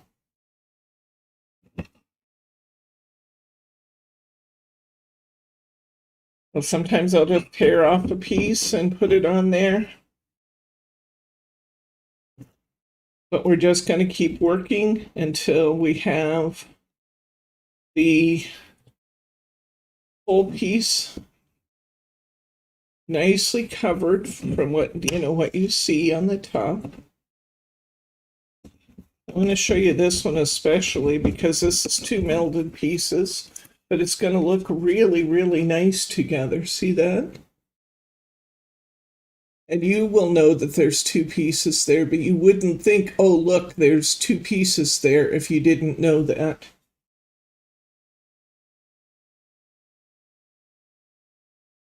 I'll put my adhesive down, wrap it around the edges of these. Now, candidly, it probably would have been easier to do the base of this first. But like I said before, I've had some trouble when I paint all the pieces in advance and getting everything to go in. You kind of have to run it in there with a hammer to get it to go in. So I think whatever awkwardness and angles I have to deal with to match this up is worth not having to beat up my pieces with a hammer to get them to go into the little holes. Yeah, it all just blends together, doesn't it? And even where you see even where the seam is, it just kind of melds together. Because that's the beauty of rice paper. It's so lightweight, it just does that. You kind of see one pattern through to the other pattern. So it's coming together very, very nicely. The real question is, will I have enough to finish it? And the answer is, I really don't know. Between the two projects, I think I will, but I'm not certain.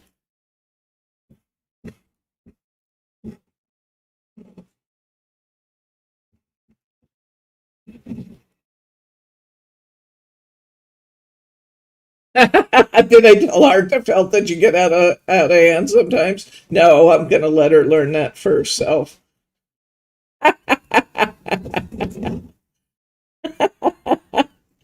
Why would I warn somebody else? I wasn't warned.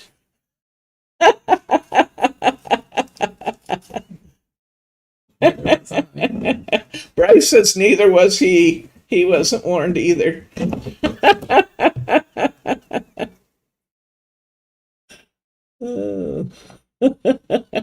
And Diane says, "Oh boy."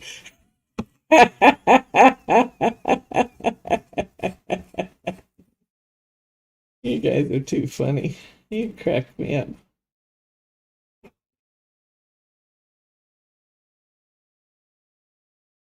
That's why I love hanging out with you. You guys are funny. And I do love a good laugh.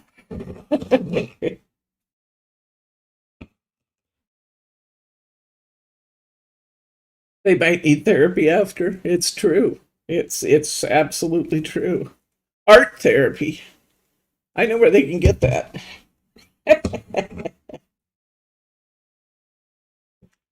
We all need art therapy.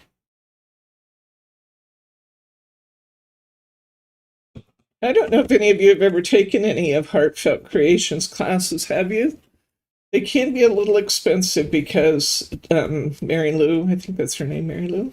So did I have that right? Anyway, she uses a lot of different products in each project. So the supplies list can cost you a couple $100 when you buy everything. But it's fun to watch her techniques and things.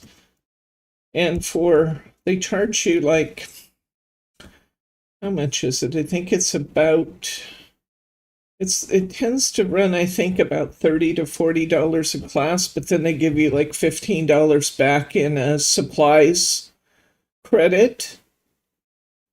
But I do like watching for their techniques. I've watched a couple of their classes now, and I did enjoy them. One thing I will tell you is that we're going to be doing, one of the things I want to be focusing on after the first of the year, besides Beatrice Potter, somewhere in there, one of the things I want to focus on is some flower making techniques. So we can begin to put paper flowers on a lot of our projects. Some of you may do that already, but we haven't done anything on paper flowers in classes, and I have not put paper flowers on our samples because of that. And I'd like to spend some time on flower making techniques, and Heartfelt Creations has some wonderful flowers, stamps, and dies, and we have a good number of them.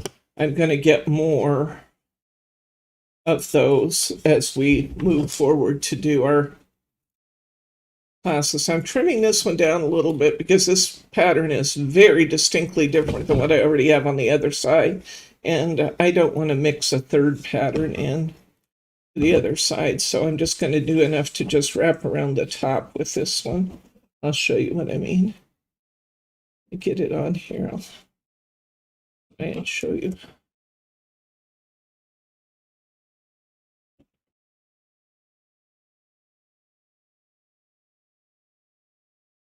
I want my edge, I want my, where I come up and wrapped around the top, I want that to be really smooth. I don't want any ripples or anything in that. So if you're getting any ripples in that, you need to add some more adhesive and kind of smooth that down. So this was kind of a distinctive pattern on the inside. Can you see that okay, honey? I'll hold it back towards you. You see the pattern on the inside? Yeah. And it's pretty bright, and then I had kind of subtle patterns on the other side. So I cut that off so it just goes along the ridge. It doesn't go across to the face. You guys get the idea what we're doing here? We're just piecing these in, just piecing them in. Now, if it's going to mean that you have to buy another piece of paper, another thought would be you could make this a 5-coaster set instead of 6. I know you might not want to do that. I don't think I want to do that. I'd rather buy another piece of paper. But if it's going to run up the price of your project, that it would be another option, would be just to make a smaller set instead of a bigger set, you know, especially when you put the cork on the back of them. It's going to fill the holder nicely one way or the other. So that would be another option, guys, to buying another piece of rice paper if it's going to take more. I've never done this particular project before, so I'm learning with you with this one.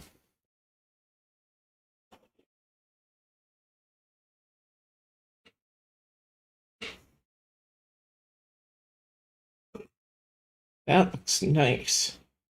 Nice, nice, nice. Got another good one inside here. And everything's laying down nicely. Let's get another coat on our clock face and see how we're doing there. We're decoupaging all kinds of things, Lauren. Lauren just came in. Say hi to Lauren.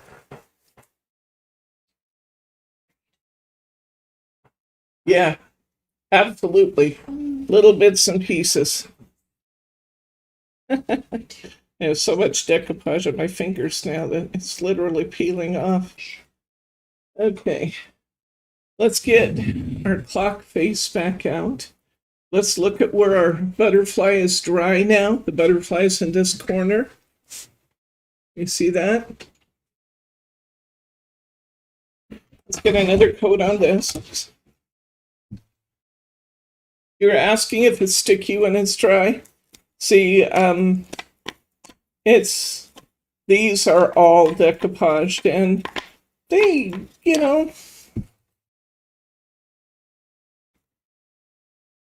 they're not stuck together, but they do stick just a little bit. So I would say that there is still a tiny bit of stickiness left that would go away if you wanted to spray varnish them. They'll get less sticky too the longer they sit out if you don't leave them stuck together. Yeah, Lauren was saying that she did one last year for her grandma. Oh, I wish you could see it because it was beautiful. Did we keep pictures of that? Mm-hmm. Lauren wood burned roosters for her grandmother. Her grandmother collects roosters, and she wood burned roosters and then used alcohol markers to color them in, and put Mod Podge over the whole thing when she was done. And it was really cool. On this piece, she used this kind of a coaster set, and on this piece, she put different sunrises on the outside of the stand. Oh my gosh, it was just fabulous. One of the prettier pieces I've seen done. Really, really beautiful. She worked very hard on it and did just a stellar job.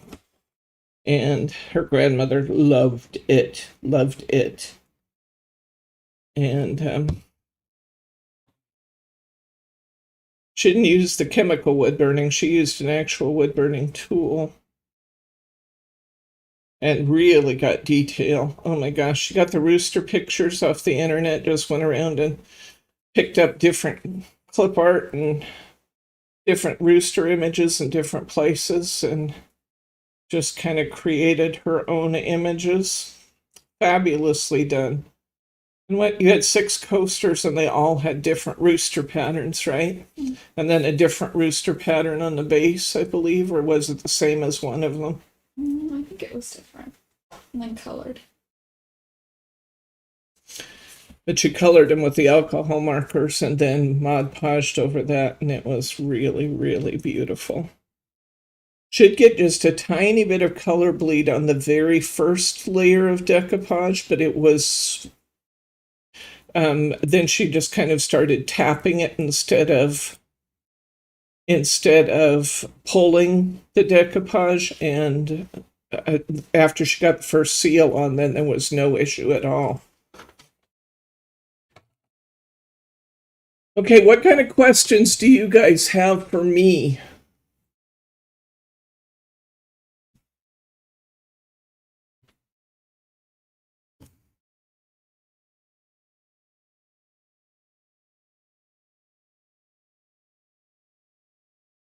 Oh, Lauren, will you tell these guys about when I told you I was going to sell the furniture? Absolutely not. You won't? Are you telling me you haven't already told them about the time? They want to hear it from your perspective. Why? All Because I really remember is just being so mad. Jordan and I were so mad.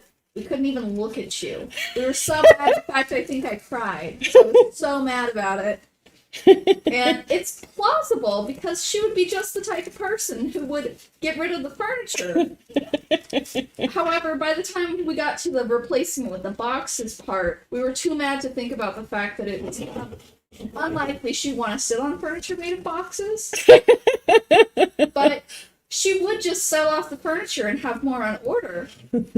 So the fact that all the furniture was gone.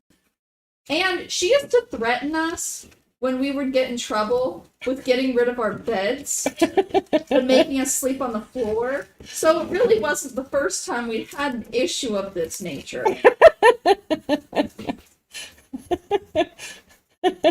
well, who amongst us did not tell our children, in my own defense, who amongst us did not tell our children that the law says you have to give them food, you have to give them a place to sleep, you have to give them water, you do not have to provide them with a bed, furniture, a door.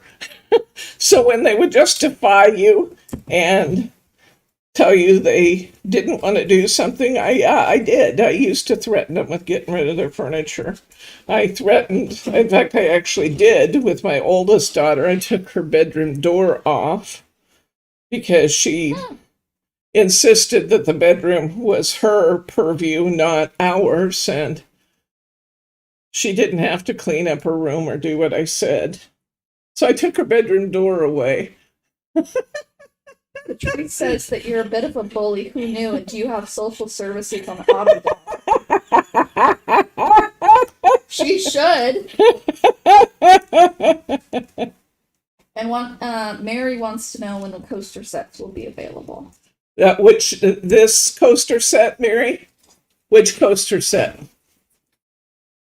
When we'll have the kit available? Is that what you're asking?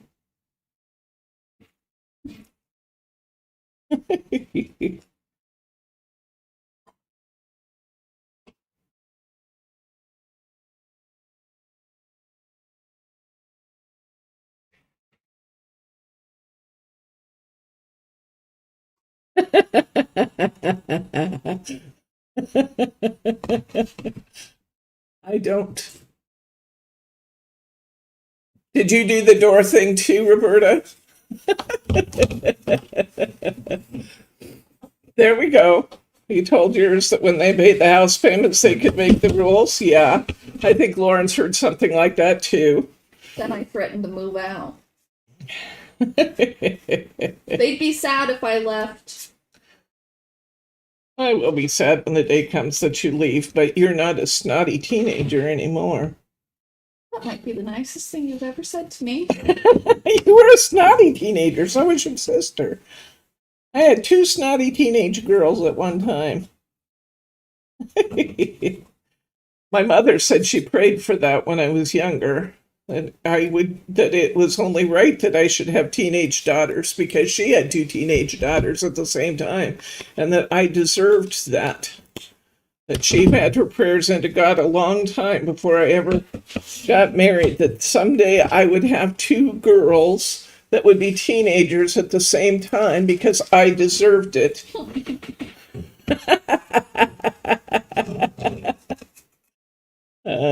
Yep. So, yeah, I did take Jordan's door. I took her stereo once. And I don't think I actually ever had to carry through on anything with Lauren, but she saw it. Lauren was smart enough to watch and see which threats I actually carried through on, and then she just didn't do those things. She let her sister do all the learning, and then she said, yep, that was stupid. I'm not doing that. So there's some real advantages to being a younger child and watching an older sibling go through it with your parents. I was the same way. My sister Gail tried things out, and then I thought, no, I'm not doing that. That would be silly. Did you tell them about when you threatened Jordan with Catholic school? No, you can tell it. I don't really remember it. Jordan's still terrified though, even though she was halfway across the country.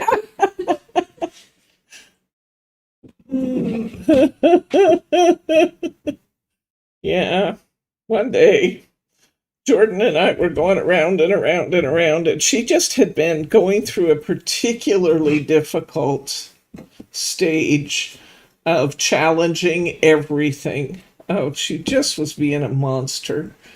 And she and I were going around and around one day, and I was looking at the mail, and there was a flyer in the mail for Catholic school. I don't know if it was Catholic school. It was some kind of a religious, some kind of a religious school, though. I remember that. And I said, just keep it up. Keep it up, child, and you're going to find yourself right here. And she looked at me, and I said, I have a brochure right here in my hand.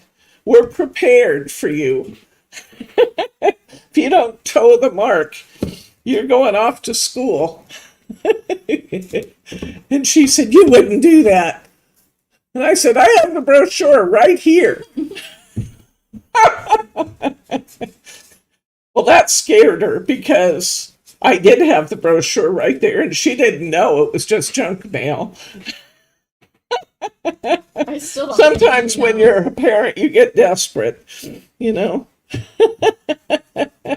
And was it my finest hour as a parent? Probably not, but she did toe the mark pretty well there for a while, so I'll take it.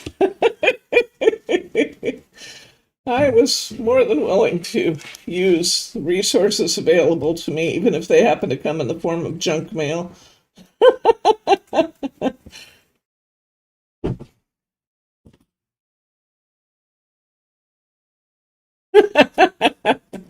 She really was traumatized by that, though, because she was telling me when I was talking with her on the phone the other day that she remembered that. And you guys all thought she was so nice. Both of my children get along great with me now, but they were teenage girls once, and they were difficult. I used to tell them to behave just like their father. Everybody who knows Bryce and I laughed because they weren't acting like their dad. They were acting just like their mother.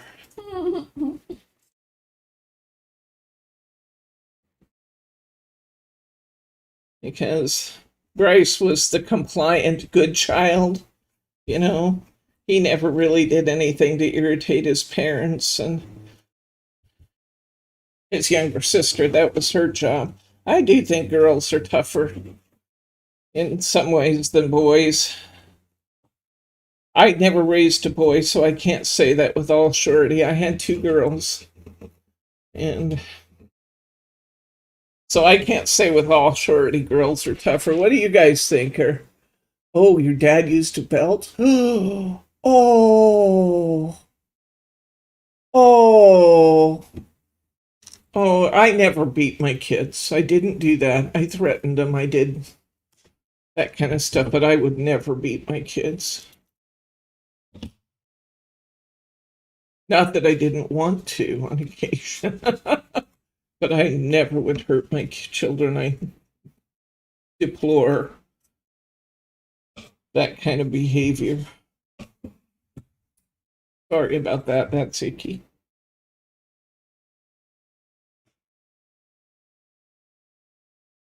My dad was a big threatener of things, so I kind of came by that honestly.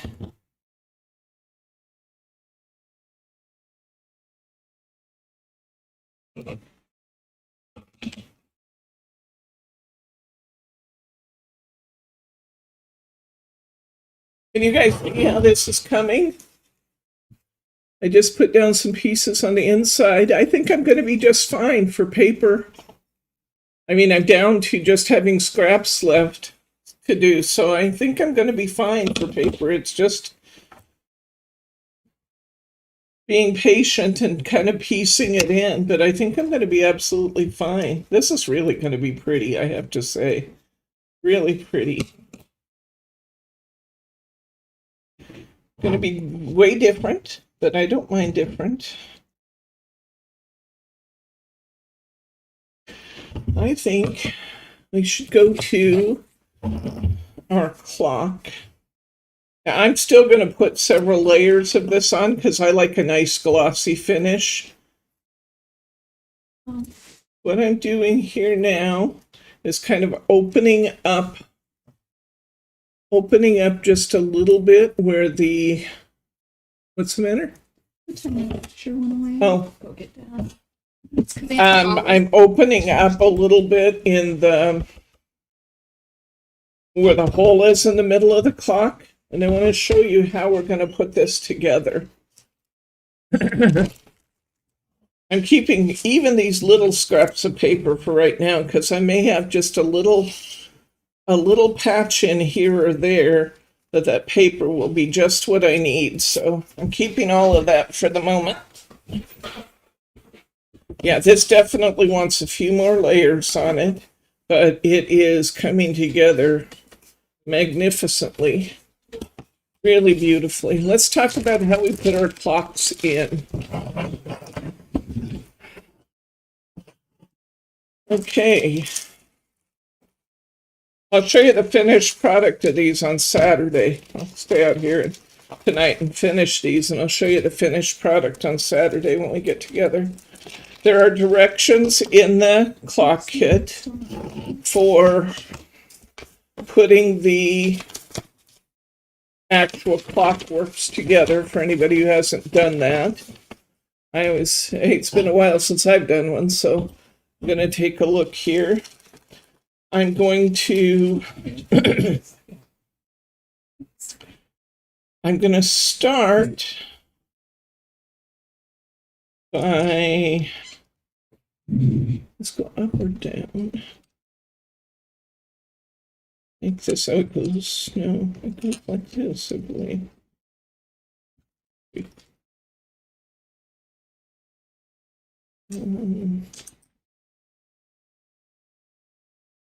Gotta go that way. The hanger onto the mechanism. Okay. It doesn't seem right though, I think here. Oh.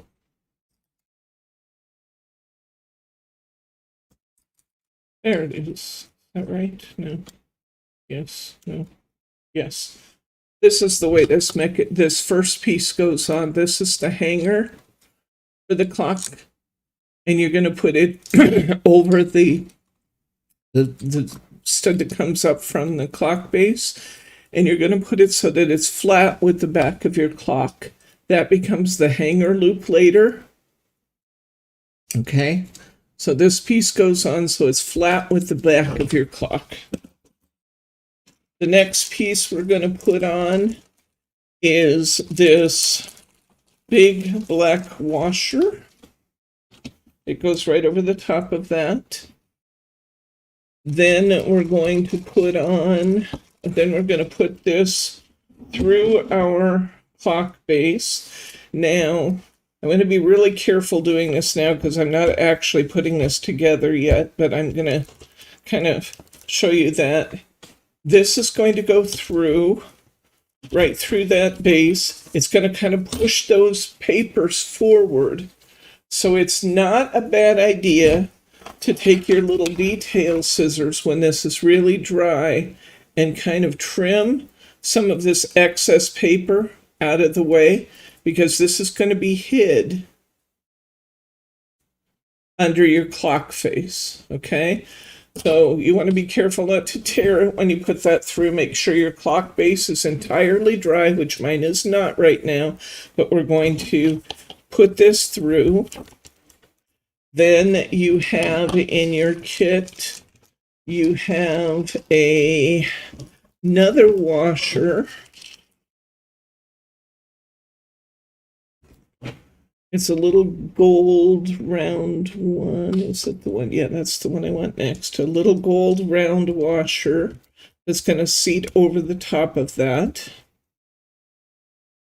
Then we are going to put on this screw down piece. Yeah. Then you're going to put on this screw down piece that is a little hexagon, and you're going to screw that down tightly. I'm not going to screw it down as tightly as I otherwise would, but I'm going to screw down this little hexagon tightly on top of the post, and that just secures everything. As you're doing this, you're going to watch which way your numbers are going, of course, because you want your hanger to be towards the 12. After I have done that, then I can add my longer minute hand, which actually is directional, and it fits it fits right down over the post, and you'll be able to see that you have it on tight because it kind of slides down. You're going to put your hour hand on, is it hour?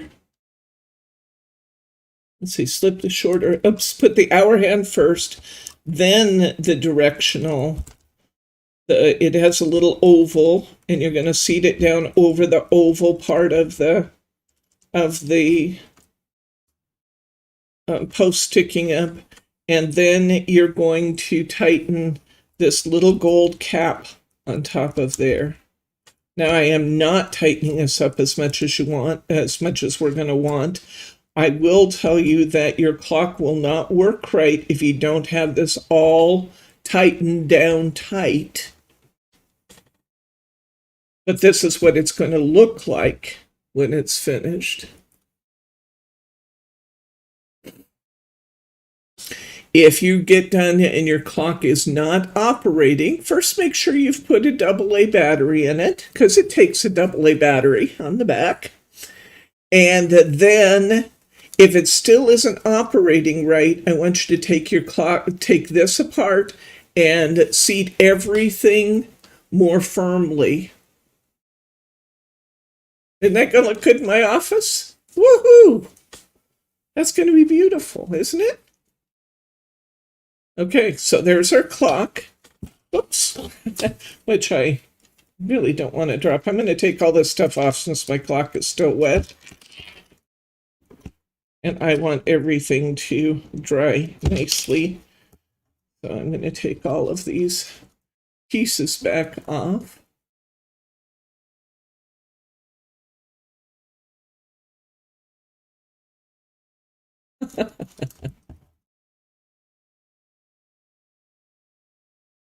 Patrice, before I married Bryce, I had been single for lots of years. I was married before. It was not a successful venture. And I had sworn off men. I said, and I quote, I'm one of those people who will always be single because I'd rather be single and happy than married and miserable.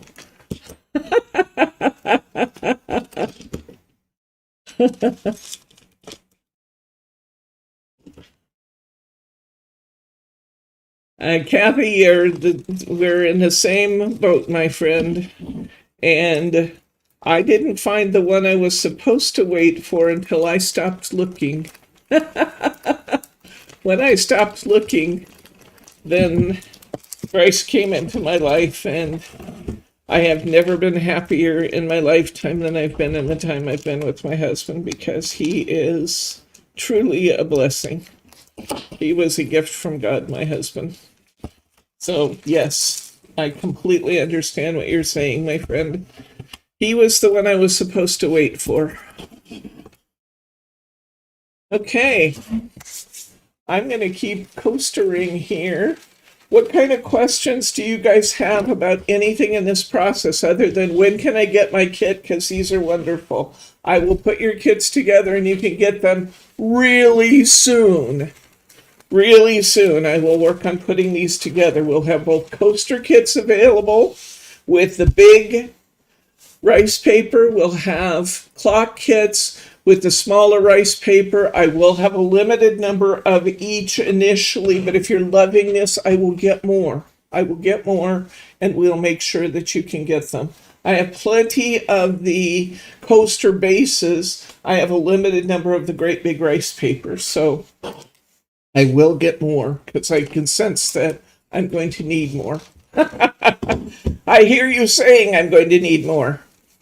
I'm going to put this great big one. In fact, instead of putting this big one right in the center, this time I'm going to run it off the edge and pick up some of this pink over here, because isn't that pretty? I don't want to lose that pink, so I'm going to come over here. Are and the clock and coaster kits going to be separate or in one kit? What would you guys like? I can't imagine that you're, well, let me make them separate just in case, because that would be a bit more expensive, and that might prohibit somebody being able to get the one that they want if I put it all in one. So let me put it into kits. Would you rather I put the paint and the, would you rather that I put the paint and the Mod Podge in a separate one for the, is just put them in separately so that you buy the paint and the Mod Podge separately, or do you want the kit all put together? You know, the Mod Podge and the paint and the brushes and stuff. I'll make them separate, but I want to do it how you guys want them.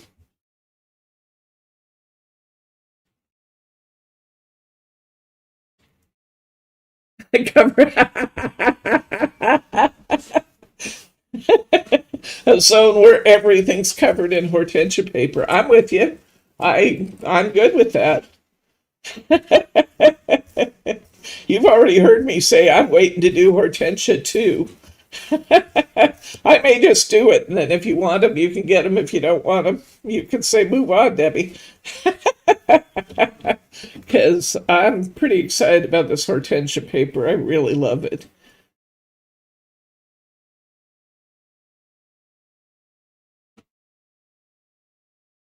A little foreign substance of some kind in my brush there. I need the kit for coasters. I will also get the clock. How many of you guys are looking at which one so I can... How many of you are interested in one or the other so I can kind of count up and see how many kits I need? Can you do that? I saw Mary R. wants the coasters and the clock. It really is, isn't it, Patrice?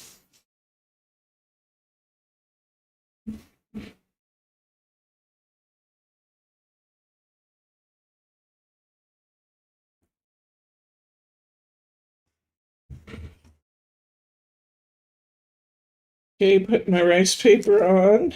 I'm draping it over the edge. rubbing it down on the top. So I have a nice smooth finish. Clock the extra rice paper, maybe 2 clocks, square coasters with the holder, okay? More time to the 60s and 70s. I do macrame, organic gardening, Jefferson Airplane, Jesus Freak. Sound familiar? Yes, it does. Yes, it does. I was a child of the 70s, so everything you say makes sense. Redheads, 60s and 70s. I graduated in 77. So, yeah, I gotcha.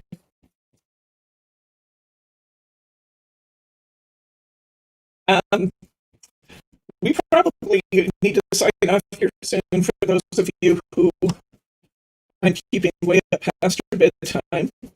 Before we go, let me remind you what we're doing on Saturday. You set this down for a minute. Wipe off my hands. Last week, for those of you who weren't here when we first opened, my sound is garbled again. Oh, really?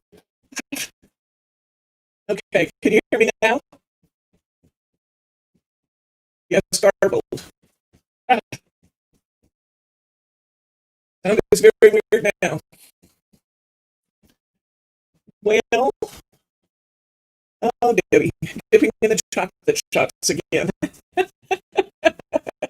They said I sound like I'm drunk when the sound goes wanky. Kicking in and out. Kicking in and out. Kicking in and out. Okay. I don't know what I mean. Okay.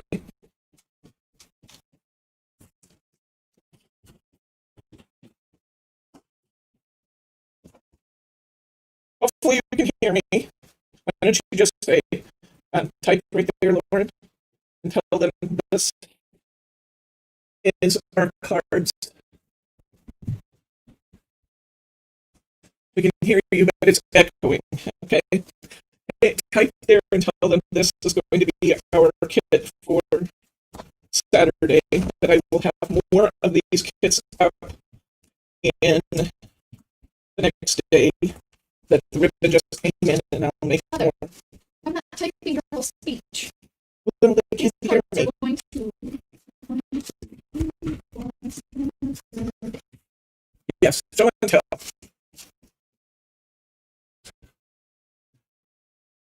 This is Saturday's cards. This one? Can you see well?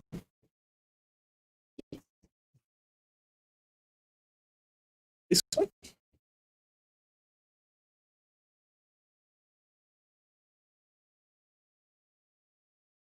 This is called Bedazzled Butterflies. It's from Rose Quartz. Bedazzling Butterflies.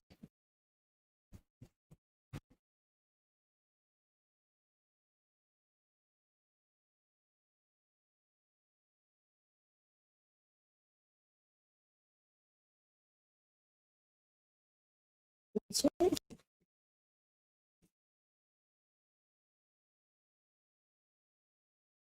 I'm sorry to hear you've been sick, Mary Glass, and I hope you can hear me.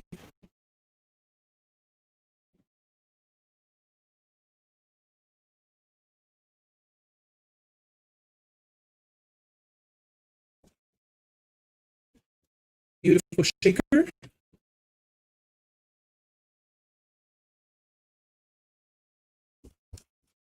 Tell them their kit will cover the roses from last week, too.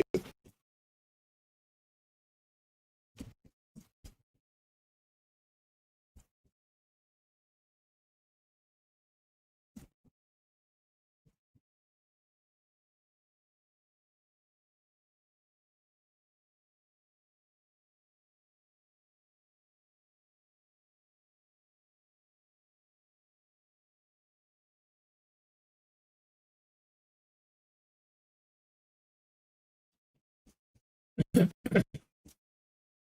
is a combo kit. Yes.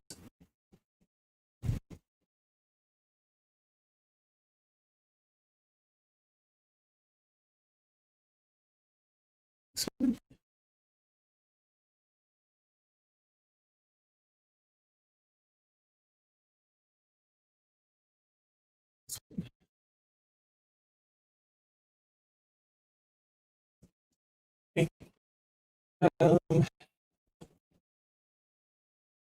don't know if you guys can hear me now, but if you haven't already, give us the thumbs up, please.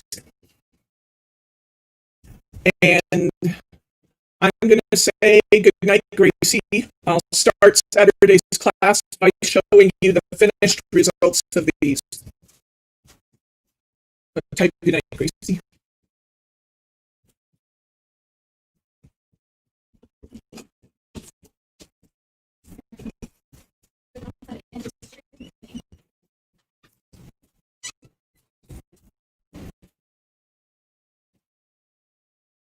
Grace isn't here to end my stream, so you'll just keep watching me for a couple minutes while he comes and ends it.